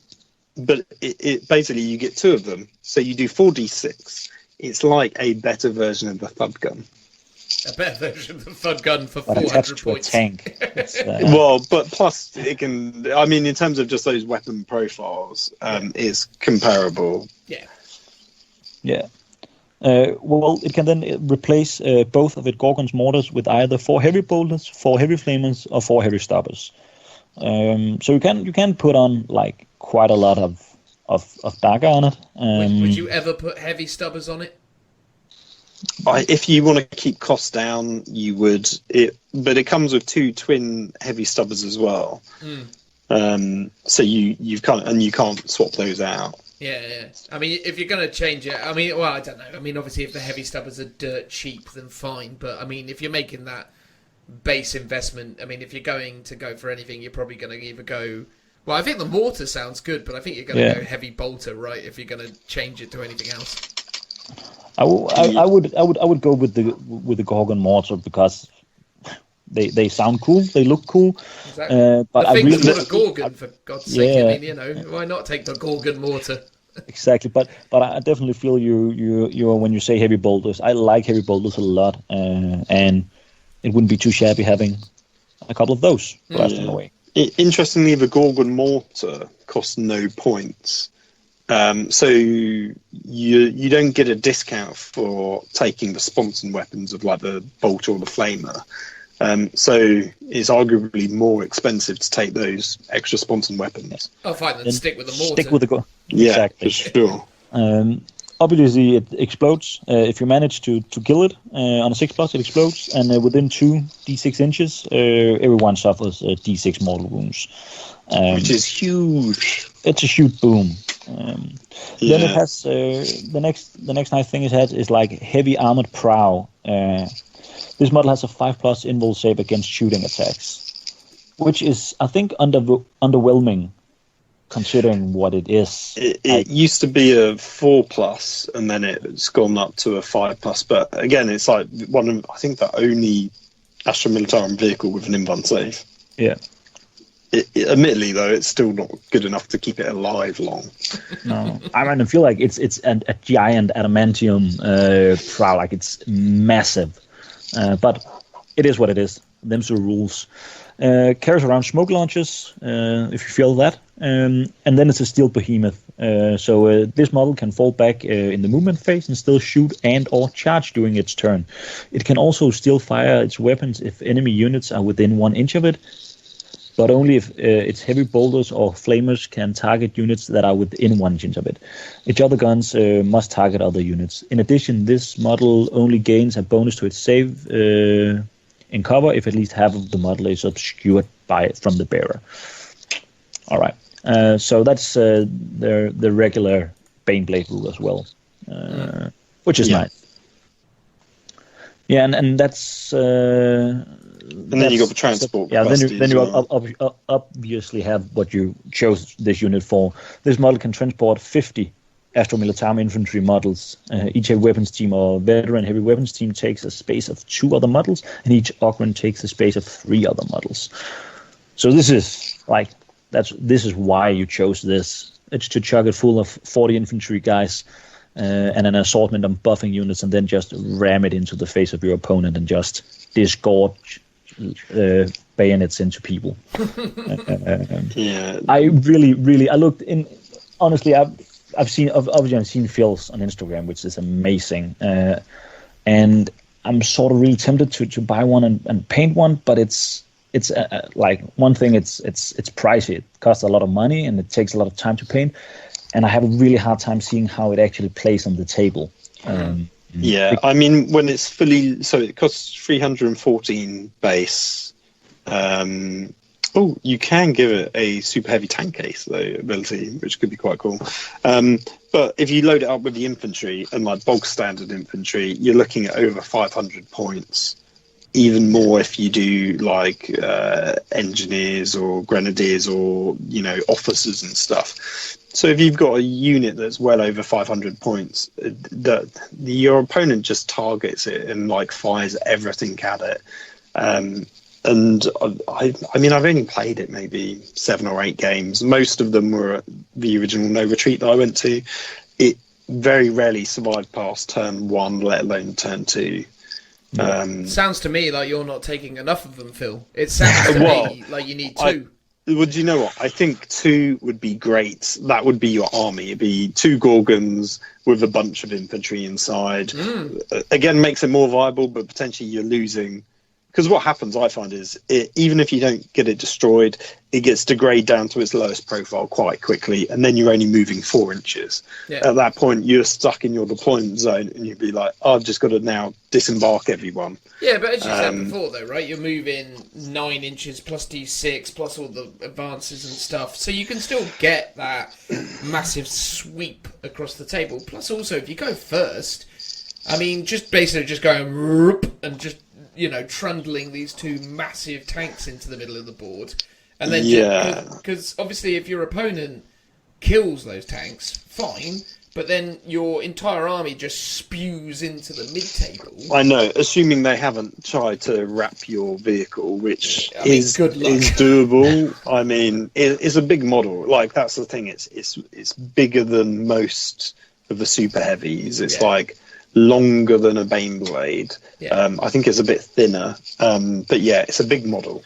I mean, which makes it difficult to move around. Maybe if you're playing against a horde army that has the potential to wrap you, obviously use some shenanigans tactics, such as, for example, like putting 2 of them side by side or something, and then maybe creating a wall with them, so move them up horizontally, end to end, and just be like, there you go, but then only move them up 6 or 10 inches, say, so as if you're in a standard 12-inch deployment, they're then maybe, I don't know, say 14, 15 inches away. So even with a 12-inch charge, there's no way they could wrap you, because they just wouldn't have the movement to get round. And then even you blow up, you'd just be like, okay, cool, I'll just get out the back or all over the place. And obviously remember, when it comes to placing units after something blows up, you need to be able to place it within 3 of the things, so it doesn't. So to wrap you is quite hard. It's tricky. I remember my first game I played it against Joe and his Blood Angels, and his Death Company, I think, smashed it up turn 1 quite easily. But he tried to wrap it, but I still managed to get models out because, as you say, the 3-inch bit makes it actually quite difficult. So it gives you a lot of wiggle room. I was just having a look through the different super heavy tank cases you could give it. They're all useless. Well, you say that inspiring might is, if you're doing Gorgon and you're doing it right, you're doing 2 Gorgons with 40 types of infantry inside, with Venner for morale boost, and the command squad, and the do you know what? Character, and then you just slam it into the ideally big mob of boys or horde of gene stealers, and then the ability to roll 2 dice for your morale tests and discard one of them is really good. Because you take morale in combat. Yeah. So, I say really good. That's obviously, and it's better than nothing. But I think there's probably better uses for your tank case stratagem. The other 2, I think, one of them is hold down, which I think is +1 to your save when you don't move, which you wouldn't want to use for your Gorgon, but you might want to for one of the Macarius tanks. And then the other one is you just count as having a regimental doctrine, which Krieg don't have any specific for vehicles, so that one's completely useless. It's a cool unit. It's very expensive for being a transport. It doesn't see much play. I've not used it over a year. I'm not saying it's a must-have, but I think at the point you're talking about, the idea of taking double battalion and then taking a super heavy detachment, because actually double battalion, you could get obviously 60 guardsmen for 300 points for the 60 guardsmen. Then you probably take some elite choices or something to fill it out, or even just command squads and things of that nature. So maybe you're not 100% max capacitying these vehicles, but you get your 2 battalions in, 2 heavy detachment, 2 Gorgons and a Shadow Sword. Happy days, right? It's going to be one of those things where literally you just can have just like so much tanky madness that's just going to be doing... And again, even then though, right? If you took a Shadow Sword...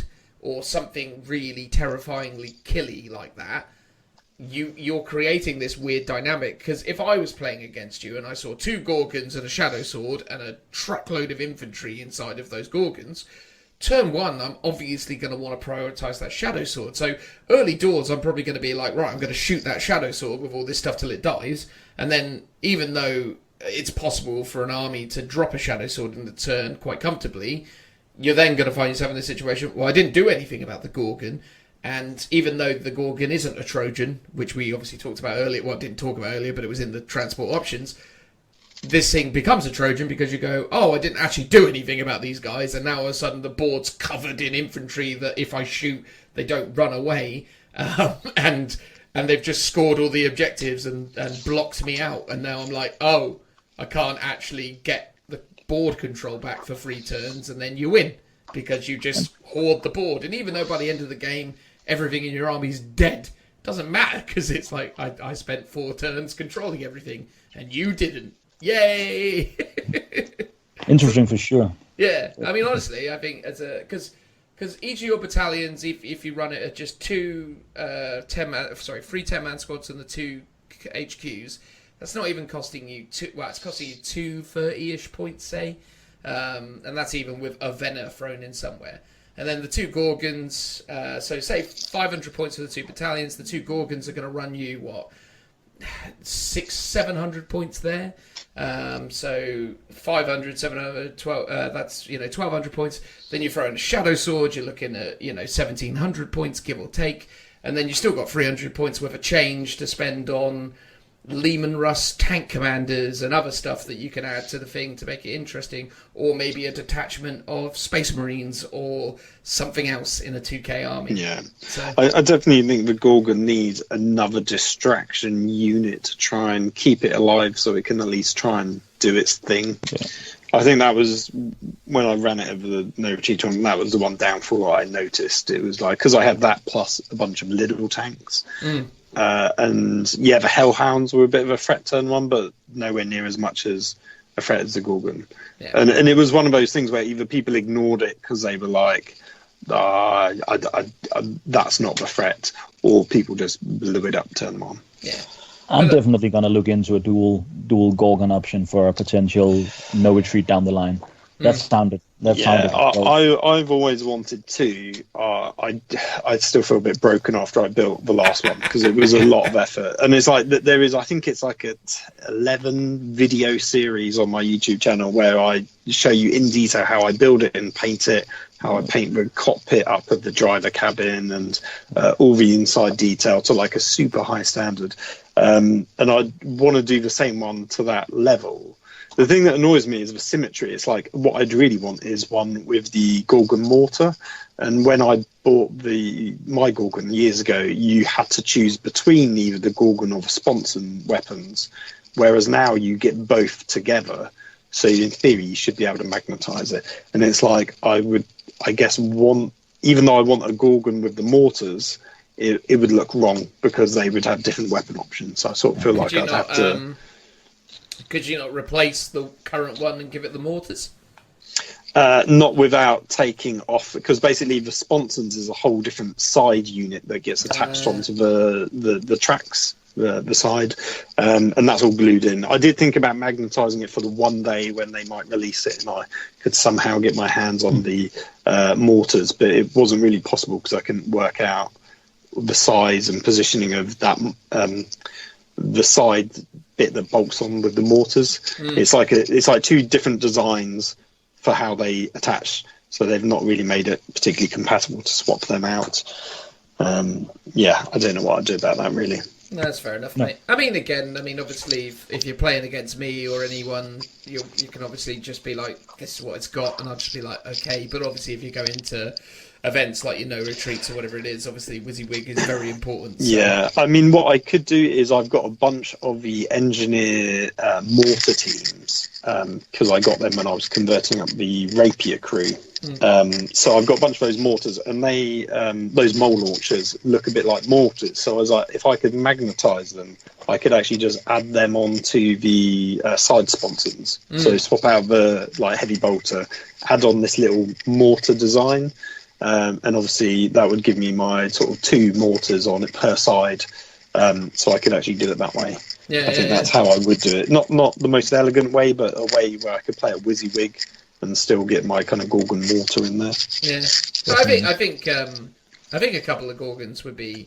When I think about Krieg and I think about some of the funny things you could do with it, I actually do think, 3 super heavies, as I was saying, the 2 Gorgons and the Shadow Sword or the Storm Sword or whatever variant you want to take, Bane Blade, blah blah blah.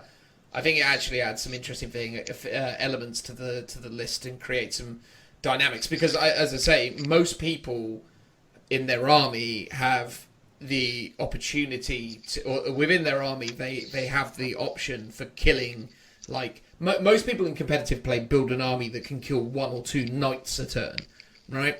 And the assumption is with the knight stuff is that you need high AP, high damage, and that's a big part of it. But these guys have got more wounds than 2 Imperial Knights. So again, even with certain builds, you can only really comfortably kill 1 Imperial Knight a turn, until maybe turn 2 when you've done some chip damage to 1 in the first turn, and then it turns into 2 in the subsequent thing.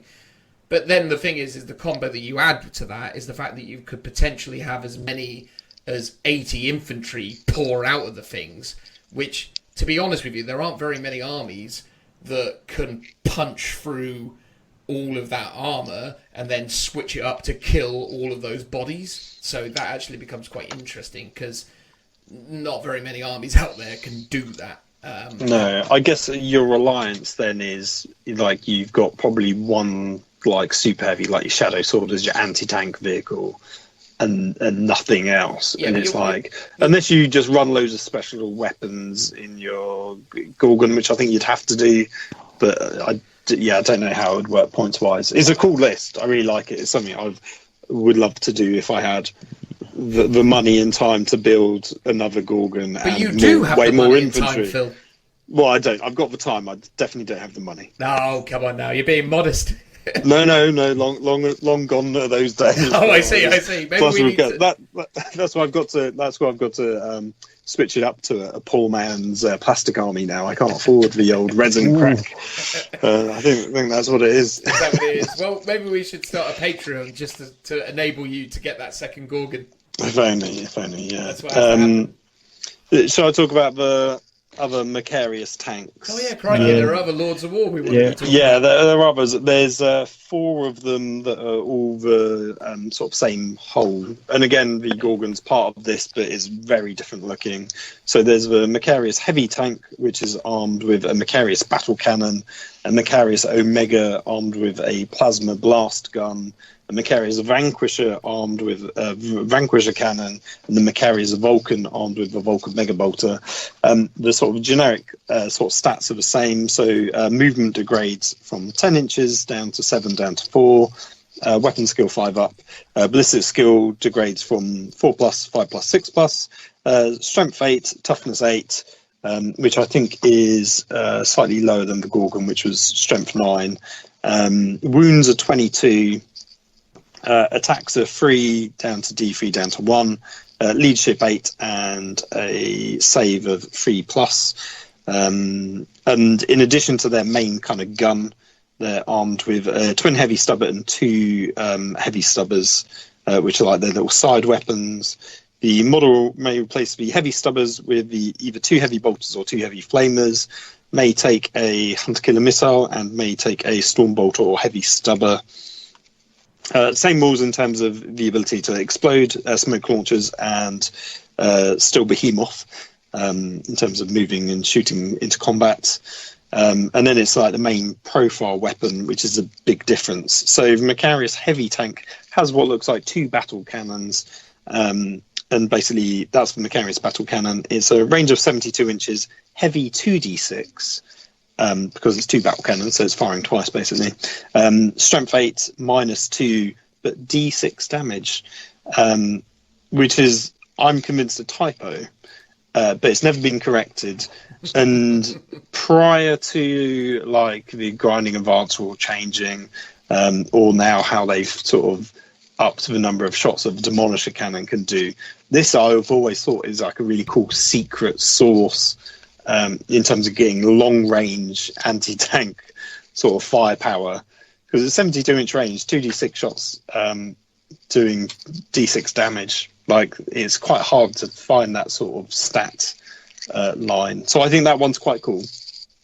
Let me talk you through the others and then we can discuss. The Omega pattern plasma blast gun, you can't buy anymore. It's like out of production and been discontinued, and they've said that. It has 2 versions of its shot, so you can fire a pulsed bolts, which is 60-inch range, heavy 2d6, strength 8, -3, 2 damage, or the maximal bolts, which is the overcharge, basically. So 60-inch range, heavy 2d6, which is the same, strength 9, -3, 3 damage, so +1 strength, +1 damage, and each hit roll of a 1, you suffer a mortal wound after the shots have been resolved. So not bad. That's pretty good in terms of consistent number of shots, and a sort of flat 2 or flat 3 damage is pretty tasty. The Macarius Vanquisher, I think, is the weakest of all 4. It's visually, it looks like 2 Vanquisher cannons, and as everyone knows, the Vanquisher cannon is the worst that it can possibly be when it comes to tank weapons. So you can fire 2 versions: a blast shell, which is 72-inch range, heavy 2d6, strength 8, -2 AP, d3 damage. So that's effectively treating it as if it's a battle cannon, which isn't too bad. And then the armor piercing shell is 72-inch range, heavy 2, so just 2 shots, strength 9, -3, d6 damage, roll 2 dice when inflicting the damage and discard the lowest result. So a 2-shot super heavy vehicle is rubbish. And then my visually least favorite, but rules wise the best, is the Macarius Vulcan Megabolter, 60-inch range, heavy 15, strength 6, -2, 2 damage. If this model does not move during the movement phase, in the preceding shooting phase, change this weapon's type to heavy 30 until the end of the turn. So basically, if it doesn't move, it shoots twice, a bit like Grinding Advance, but it specifically fires once, but does double number of shots. So strength 6 -2, 2 damage is the ultimate maths hammer Primaris unit killer that the Astra Militarum has, I think. Yeah. It's definitely up there. The -2 kind of kills it in terms of what makes it good. And the flat 2 damage is like, you're sort of, I mean, it's sort of as optimal as you could possibly want. How many points would one of those run you? Oh, I've got them all written down here. So the Macarius Heavy Tank is the cheapest at 356 points. The Omega is 355. The Vanquisher is the most expensive at 371, even though it's probably the worst. The Macarius Vulcan is 361. Crikey. So I think the reason why the Vanquisher is meant to be better is it's meant to do what the heavy tank can do in terms of its blast attack, but it can also fire these armor piercing shells. But because of, I believe, the typo, that the battle cannon does d6 damage instead of d3, it's like, why would you not just take that over one that does 2 shots and d6 damage? Yeah. It's puzzling. But I'm like, if those are the rules, that's what it is. Don't they normally, though, if it's got the profile of...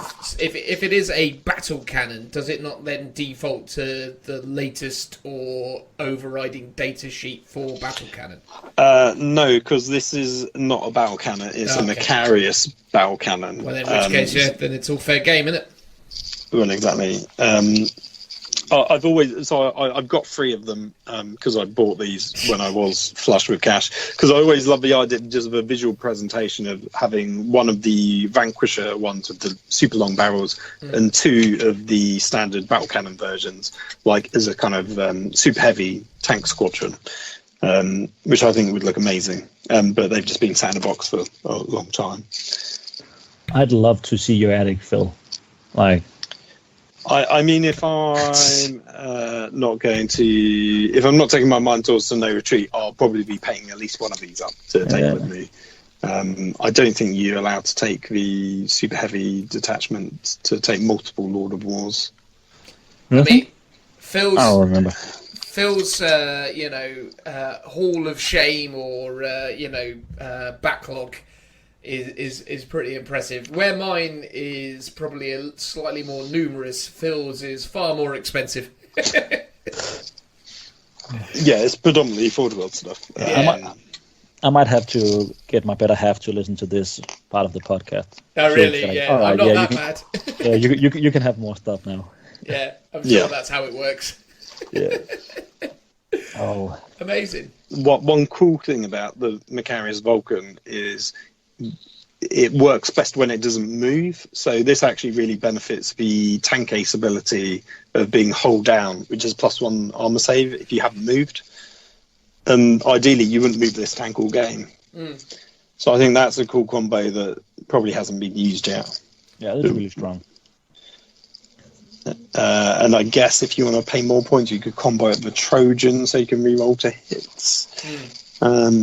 But yeah, I think that one's viable. I've seen other people run it, and I've always heard people say good things about it. I mean, it certainly sounds cool, man. I mean, all of that sounds really interesting. I'm surprised no one at any point during all of this review process mentioned the Cyclopses, by the way. Yeah. I was looking at it and I was like, oh man, why did I choose the thought gun? I just flicked through it. It's just the thought gun we've debated so much on the Krieg group. Like it's constantly being brought up. So I thought, that would be worth mentioning. And then when I flickered through to look at the Phil's heavy choice, I just saw the Cyclops and I was like, we should have talked about that. Yeah, I mean, it was my other option to talk about, but I've talked about it a few times on the podcast. And basically, when it went from 50 points to 60 points, it was dead to me. I was like, it's not worth it at 60 points. Well, it's got a cool ability, but it's just not that great. Yeah.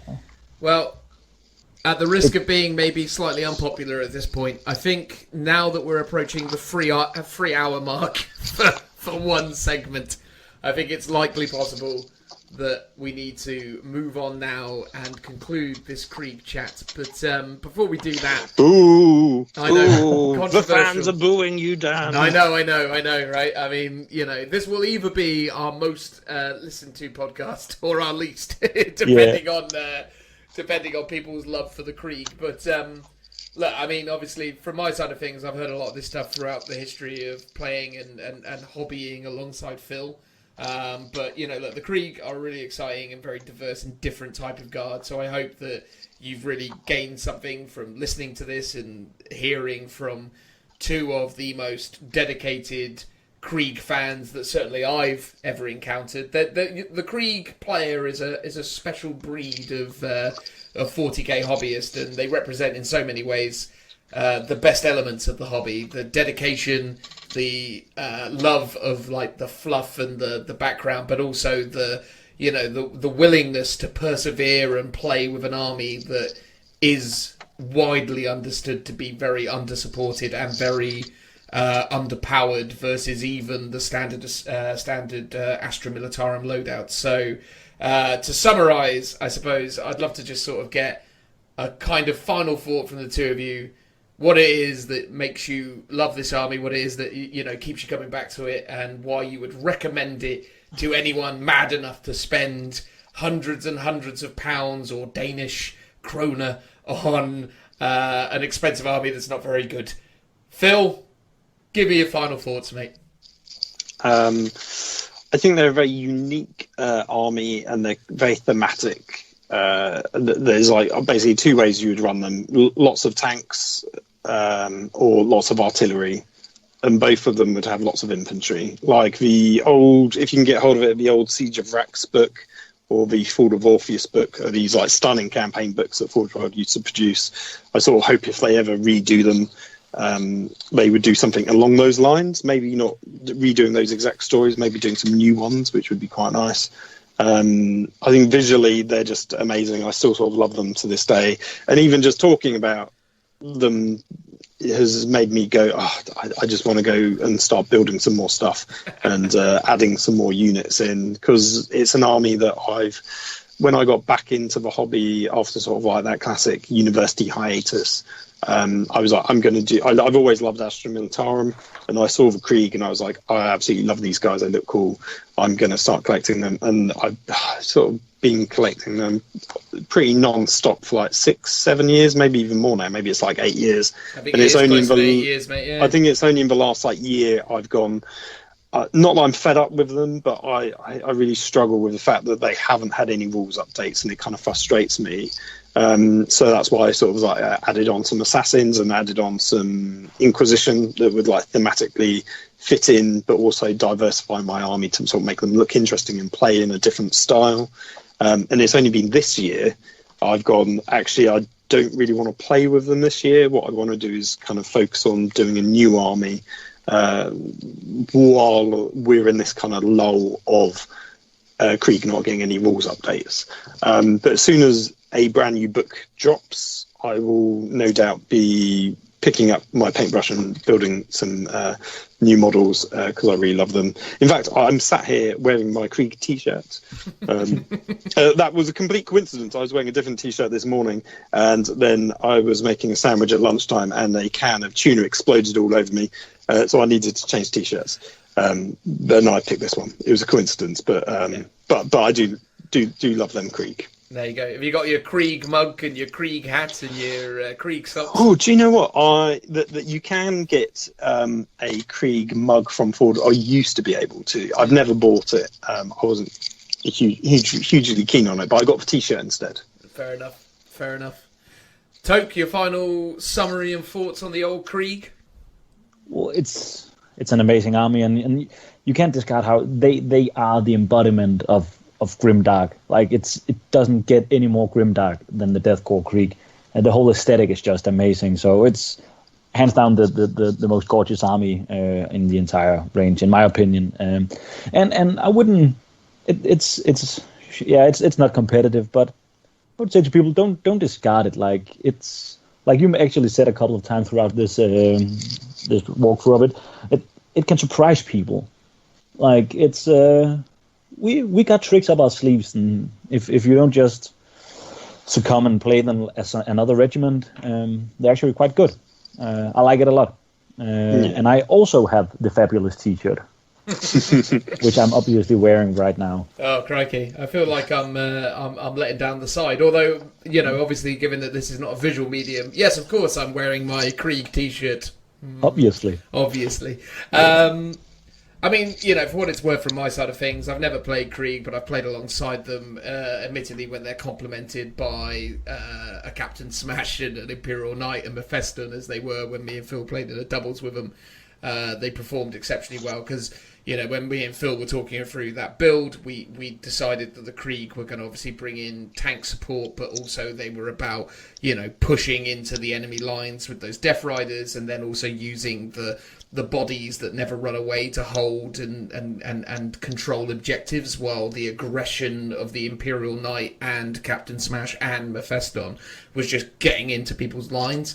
And I think people were often quite consistently surprised by the resiliency of the Krieg, and I certainly was. I mean, I've been a massive advocate for the importance of a cheap horde unit that doesn't take morale tests. It actually adds so much more competitive viability than maybe people even begin to understand. I was talking to Will, another not long-term, but another, fan of the show, dare I say, about in fact, no, sorry, it wasn't that. It was Tom I was talking to about taking a Poxwalker army, because Poxwalkers never run away. And how that's actually really, really viable in so many situations. So I think there is competitive elements to that. And as I sort of said earlier, I do think the Gorgon represents some really interesting possibilities for the list as well. But yeah, genuinely, it's a strange privilege to be friends and a regular gaming companion with someone who runs such a different army, because there's plenty of people out there who have never ever even seen Krieg across the tabletop, let alone played against them. So I'm always considering myself quite privileged that in my own kind of hobby group I've got Phil here representing such a weird and diverse version of the hobby, because it's quite cool from that side of things. But there you go, guys. That was pretty much 3 hours of us talking about Krieg. We hope you enjoyed it. To all those people that occupy Phil's Krieg forums and other things, we hope, obviously, you most of all enjoyed. But equally, for anyone who hasn't ever even, thought about or considered the Krieg, maybe this is, sparked some creative enthusiasm with you. Although it's worth highlighting, as we kind of highlighted multiple times throughout, the Krieg range is quite depleted at the moment. So it is quite a hard army to actually fully realise on the tabletop right now, what with the Grenadiers not being available, and none of those super heavies bar the Gorgon is available right now, are they? No, they all are. Macarius The Macarius range bar the Omega. So it's basically the Omega is discontinued. The Gorgon used to be out of production but is available. All the others are available to buy. Oh, okay. So actually, the things you can't buy at the moment, I think the Quartermaster Cadre is out of production due to a mould issue. The Grenadiers, with the exception of special and heavy weapons, unavailable. The Centaur Assault Carrier is out of production, and I think the Centaur Artillery one is also out at the moment, but that's a relatively recent thing. So not a lot. Like the Storm Chimera, you have to convert up yourself. You could just use a regular one. You don't necessarily need to convert it. I think everything else exists as a model range. What they've done is they've discontinued a lot of the variants. So for the heavy weapon teams, there used to be 3 different versions of each one, 2 firing and 1 where the 2 guys are carrying, or pulling the changing positions. Changing positions and running around. So they've streamlined that down to just 1. For each one, so the heavy weapon teams are a bit mono-posed, but with a bit of converting, it's easy enough to mix those up. And same with the infantry squads. There used to be, was it 3 or 4? There used to be at ease, advancing, and firing. And I think that now we're down to 1. No, you've still got at ease. They've got at ease as well. Yeah, at ease and advancing. Yeah. Is firing still discontinued? Seems to be. Yeah, it's not. I thought they brought it back for the platoon bundle. Maybe it's. I think that so they're used to it. So if you want to get into Krieg, the best value for money is the platoon bundle. It used to be a bit better, but they've changed the loadout slightly. So it's a bit more mono builds now, where the heavy weapons are all the same, and they used to be a bit more mix and match, or it's mix and match, and they used to be more like a las cannon squad and an auto cannon squad, for example. It's still the best way of getting into the army. You've obviously still got the officers. You can the Death Rider Commissar model was an event only, exclusive model that's been unavailable for years. You can occasionally pick it up on eBay, although there's an awful lot of recasts on eBay, so it's also worth avoiding that. But yeah, most of the models are available. The Grenadiers is the thing that really is lacking, and a bit of a hamper if you do want to kind of get the whole range of models. But as we've been talking about, the Grenadiers is one of the worst units, I think, out of the options. So it's like, don't get fixated on it. I think some people want to do a Grenadier like exclusive army because it's a troop choice. But yeah, for now I'm a bit like, don't worry about it. They're not that great. They look cool, but the rules wise, you'd be better off going with troops and engineers. Yeah. Look amazing, but yeah, don't get stuck up on it. And if you really, really want to make it, then you just buy a lot of special weapons team. Yeah, or just I mean, you could convert up your regular infantry with a bit of plasticard for extra armor or something, or just adding on the cables for the representing the hotshot las guns. Or you could just take Sans, eh? Or just take Sans, yeah, and just call them Grenadiers. Like, there's nothing wrong with that either. I mean, visually they look different, but rules-wise, that is actually a good way of going about it. Mm. I think the reason why I thought the Lords of War weren't present was because for some reason on the website they're not specifically in the Krieg section. You have to go into the extra militarums and see the vehicles. So, yes, yeah. But anyway, there you go. Alright guys, well look, that has been us talking about the Krieg. We hope you really enjoyed it. Obviously this is the longest segment in Lookout Sir history now. Lord knows whatever it is that will replace it. But Toke, seeing as you're here, my friend, and you're a long-term listener, let's give you the opportunity to live what I'm only assuming is your dream and present us with a transitional noise.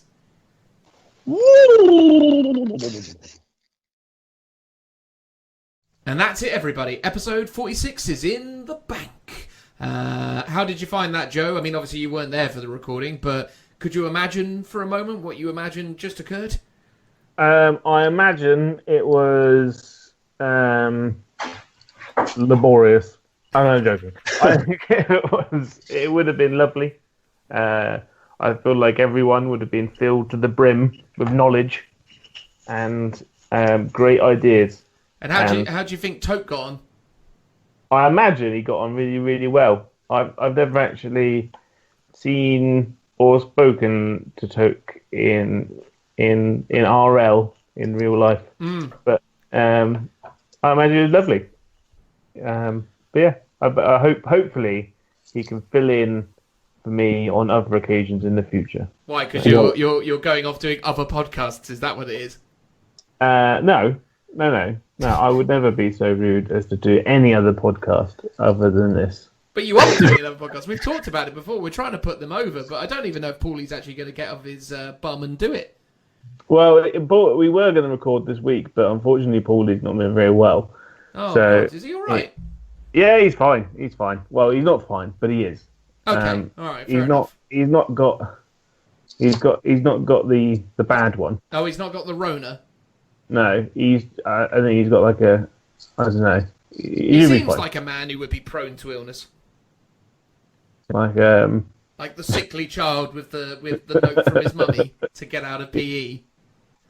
Yeah, but I imagine the same with you. I imagine you're one of those kids that always had a running nose. I did always have a runny nose, but I was actually I was a very fit and able child as a younger man. Yeah. Yeah, man, I was all right. Like, it was okay. I was just very snotty because I don't know. It just was one of those unfortunate side effects of allergies to like hay fever and stuff. But bar that, yeah, no, I was a go-getter as a younger man. I've just sort of matured into a more hopeless example of the human race. As we've got older, our bodies have degenerated. But yeah, so Paulie didn't record this week because he's a bit poorly. That's like, it's almost the clues in the name. Yeah, Paulie. Paulie. When's he going to do it though? I feel like, I feel like this is one of those great. I really want to do it, but I don't want to do any of the work involved, so it's probably never going to happen type of ideas. I don't think it's that bad. I think we're looking on the weekend at some point. Yeah, he's not just bought a guitar with the best of intentions, and it's just sat there in the corner of his room.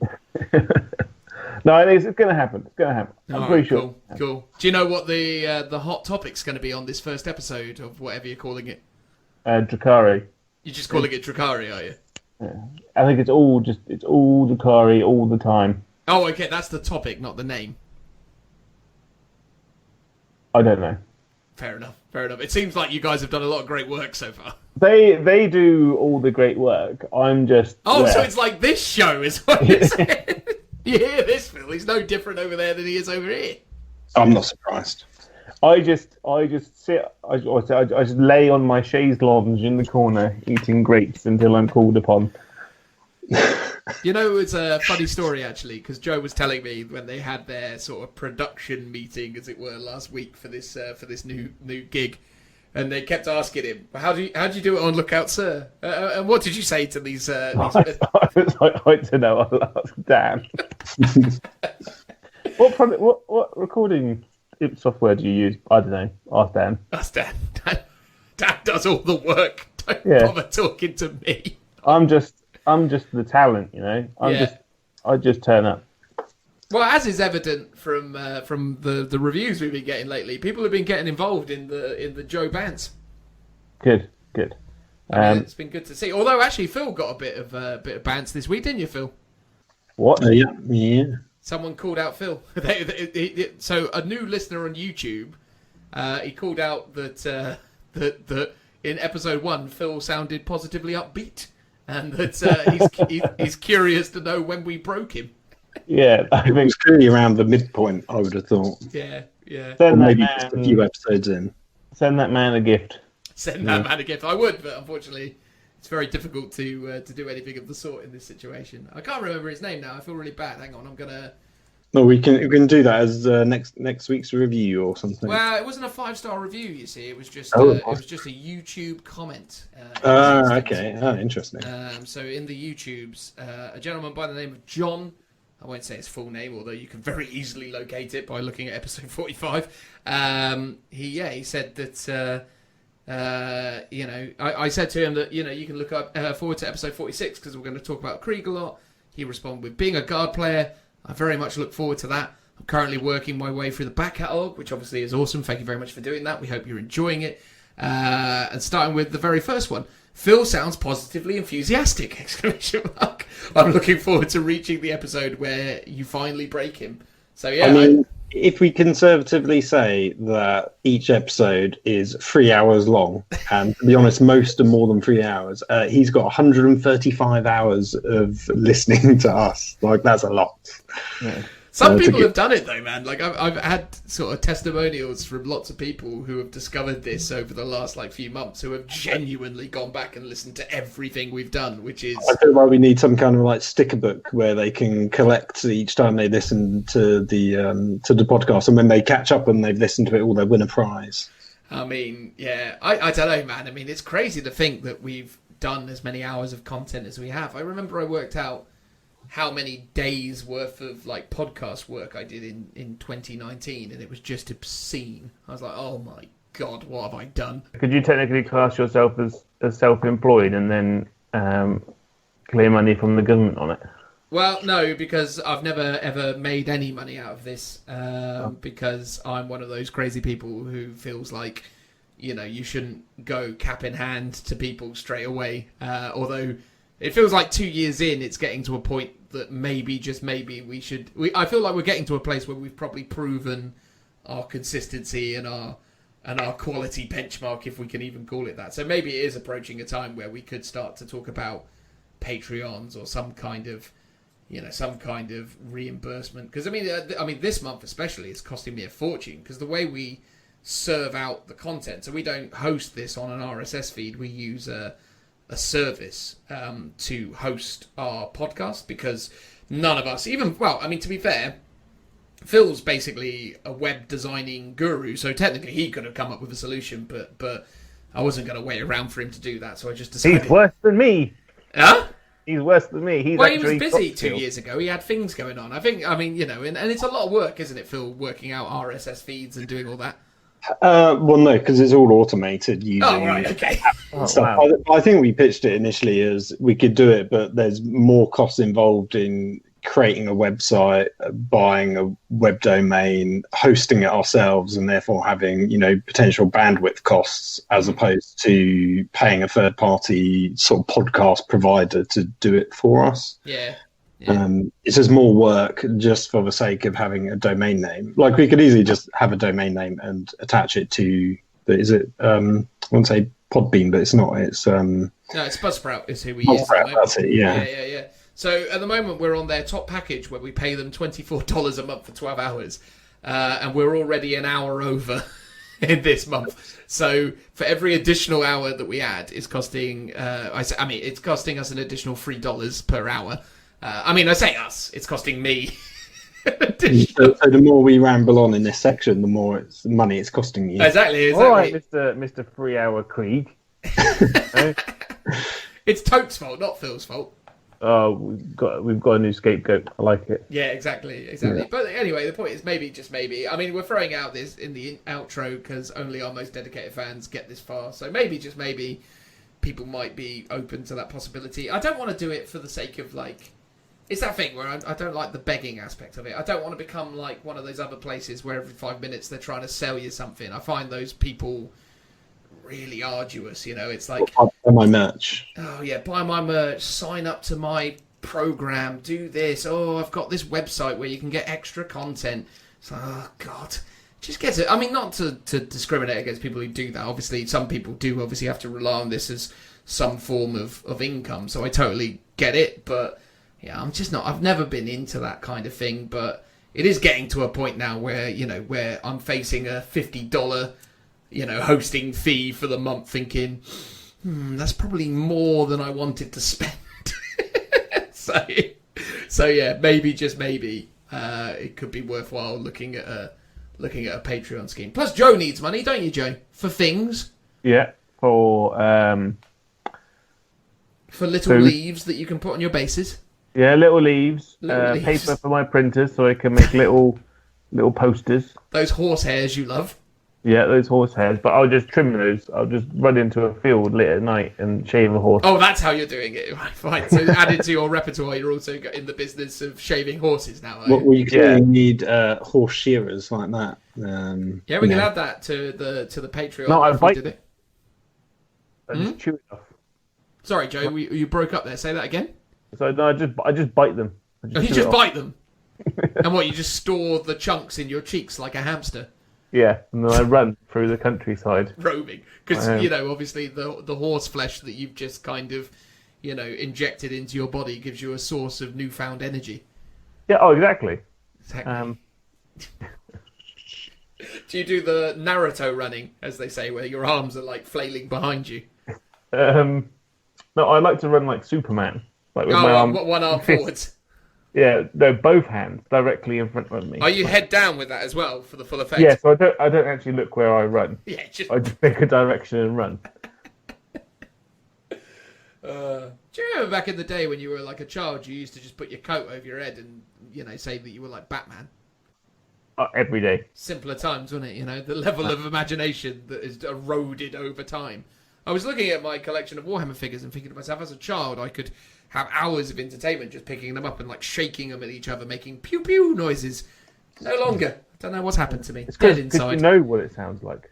It's because you know what it sounds like. You're What like, does it no, sound that's not. You like it depends. Like the Volkite guns. They go choom, CHOOM. That's the noise that Black Library have said. Wouldn't it be funny, actually, to do a weird spoof YouTube series where we get, like, children to do battle reports, but we do it where it's just kids on the floor with, like, Warhammer figures going, "Meow!" and throwing them at each other. Yeah, I've got a force field. I chopped your arms off. You can't kill me. Yeah, like, literally just getting two kids who have no idea what Warhammer is and just putting them in a room with the toys and being like, today's battle report is Space Wars versus Bats and Sons, and just watch these kids just like flail around with Warhammer figures and just have a laugh with them. And then we'd obviously have to intervene after they swallow a dice and the whole thing gets really, really unfortunate. No, you can't stop the art. You can't stop it. Don't interfere. Nature will take its course on this one. Two men enter, one man leaves. Obviously, they're not men; they'll be children. But anyway, there we go. Maybe I think there's probably more legs to that idea than I'm giving myself credit for. Maybe I've said it out loud now. Someone will steal it from us and make millions. Quite like it. A bit like the Kids React videos. But Kids React to playing 40k. Mate, honestly, I feel like actually we've unlocked something here. Maybe I'm going to edit this out of the outro because I'm worried someone will take it from us.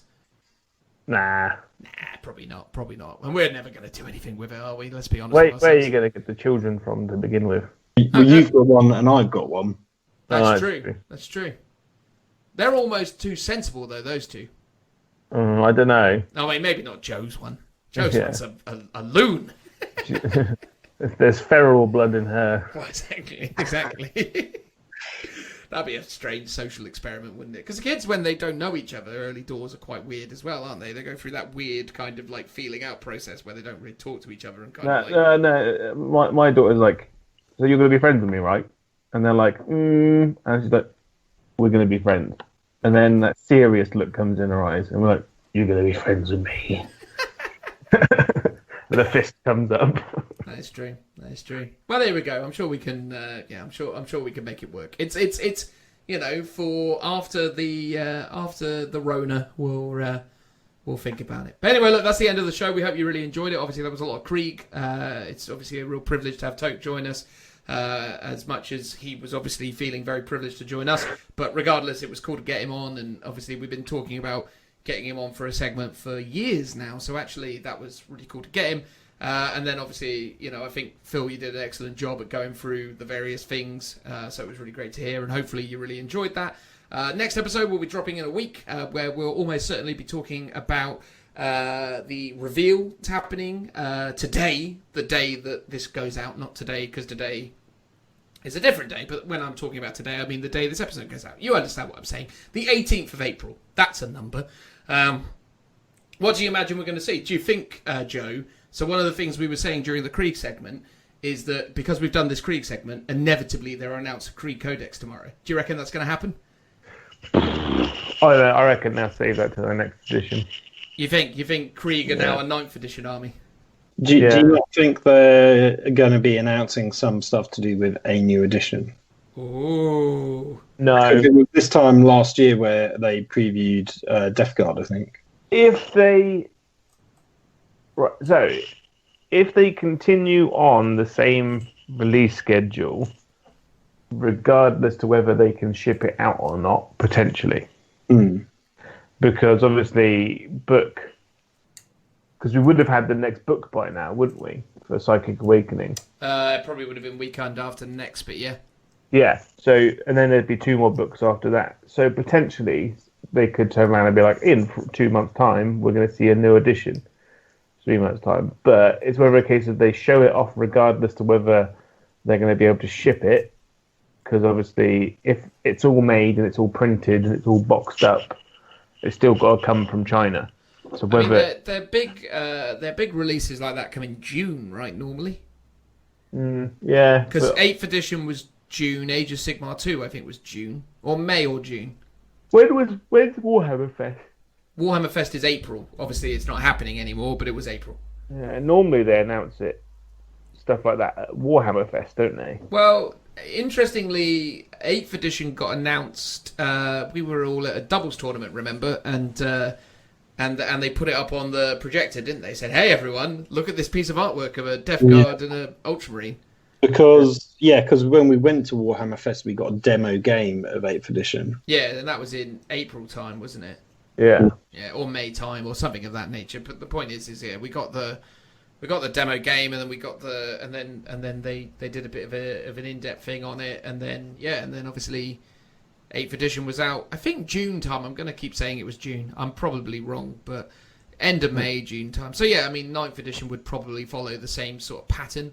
Because I guess what I imagine the logic is for them is that a big time for them is the summer holidays, because it's when most kids are, basically stuck inside of Games Workshop shops because mum and dad have run out of things to do with them and just put them into Games Workshop stores. So you've got these little kids running rampant in stores while the store managers are basically filling them with the propaganda that they need to have the 9th edition, and then, it results in a successful summer of sales.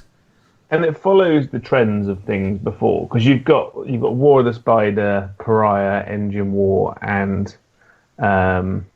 is that it? That's it, yeah. Because the other two, Harlequins and Deathwatch are in White Dwarfs. So them being in White Dwarfs, to me, suggests that they were going to have a book eventually, but due to release schedules, like there's not enough time. So my assumption would be that you've got these books. The last book sets the scene and the story for the new edition, because like we had with 8th edition starting, you had all of the Gathering Storm books. The Gathering Storm, yeah. So you had all these big releases, all these big books, and then the game immediately changed, and all those books were a bit null and void. Same thing happened with the Warhammer Fantasy Old World and Age of Sigmar. Massive releases of books and supplements, and then new edition came out. Kind of thing. So I kind of think that's kind of where we're going. There seems to be a big boost of books and supplements. So people buy more models. So buy more models of like kits that aren't really being used. Then new edition hits. Everyone is then only buying that new edition box set for a couple of months. So the book releases before basically relieves the stress of other sales, I guess. And then that new edition hits, which obviously people start feeling it out, and then people start buying normally again, I guess. Yeah. But it's exciting, man. I mean, I doubt they're gonna. Well, I mean, if they announce a 9th edition tomorrow, I'll be absolutely blown away. But I think more realistically, I think we're probably going to see. I don't know. I mean, it's weird, isn't it? It's such an unknown quantity what they could possibly reveal tomorrow. Because the thing is, as well, is that they're in a weird rut now, aren't they? Because they've still technically got to try and sell you. They've still got to try and technically sell you 2 books worth of new stuff. So the Engine Kill and the War of the Spider stuff. So maybe they're going to hold off until there. The other thing I think they'll probably announce tomorrow, and me and Phil were talking about this before, and I think you were involved in this conversation as well, though, Joe. I kind of hope that they're going to announce tomorrow that they're reopening their warehouse on Monday, and that they're starting to do business again. Because I think it's crazy that they've. I don't think it's crazy. I think it's very sensible, but I think they're definitely losing out on a lot of potential revenue at this time, because I know of a lot of people who are really hungry to get stuck into 40k projects while they're in lockdown, and obviously they need to ensure that they can do it safely. That's the most important thing, but assuming that they can do it safely, which is what many other businesses are doing currently, I do kind of feel like they probably should be opening up their warehouse and starting to do online business again, but we'll wait and see, I guess. I mean, what's your vibe on that, Joe? It depends on the extent of what you mean by online business. So if they are exclusively selling from themselves, then that's doable, because you've got to look at the repercussions. They can either ship from their own warehouse, and that's fine. Everyone can just buy from them, or they start shipping to all of their third-party retailers again and selling from themselves.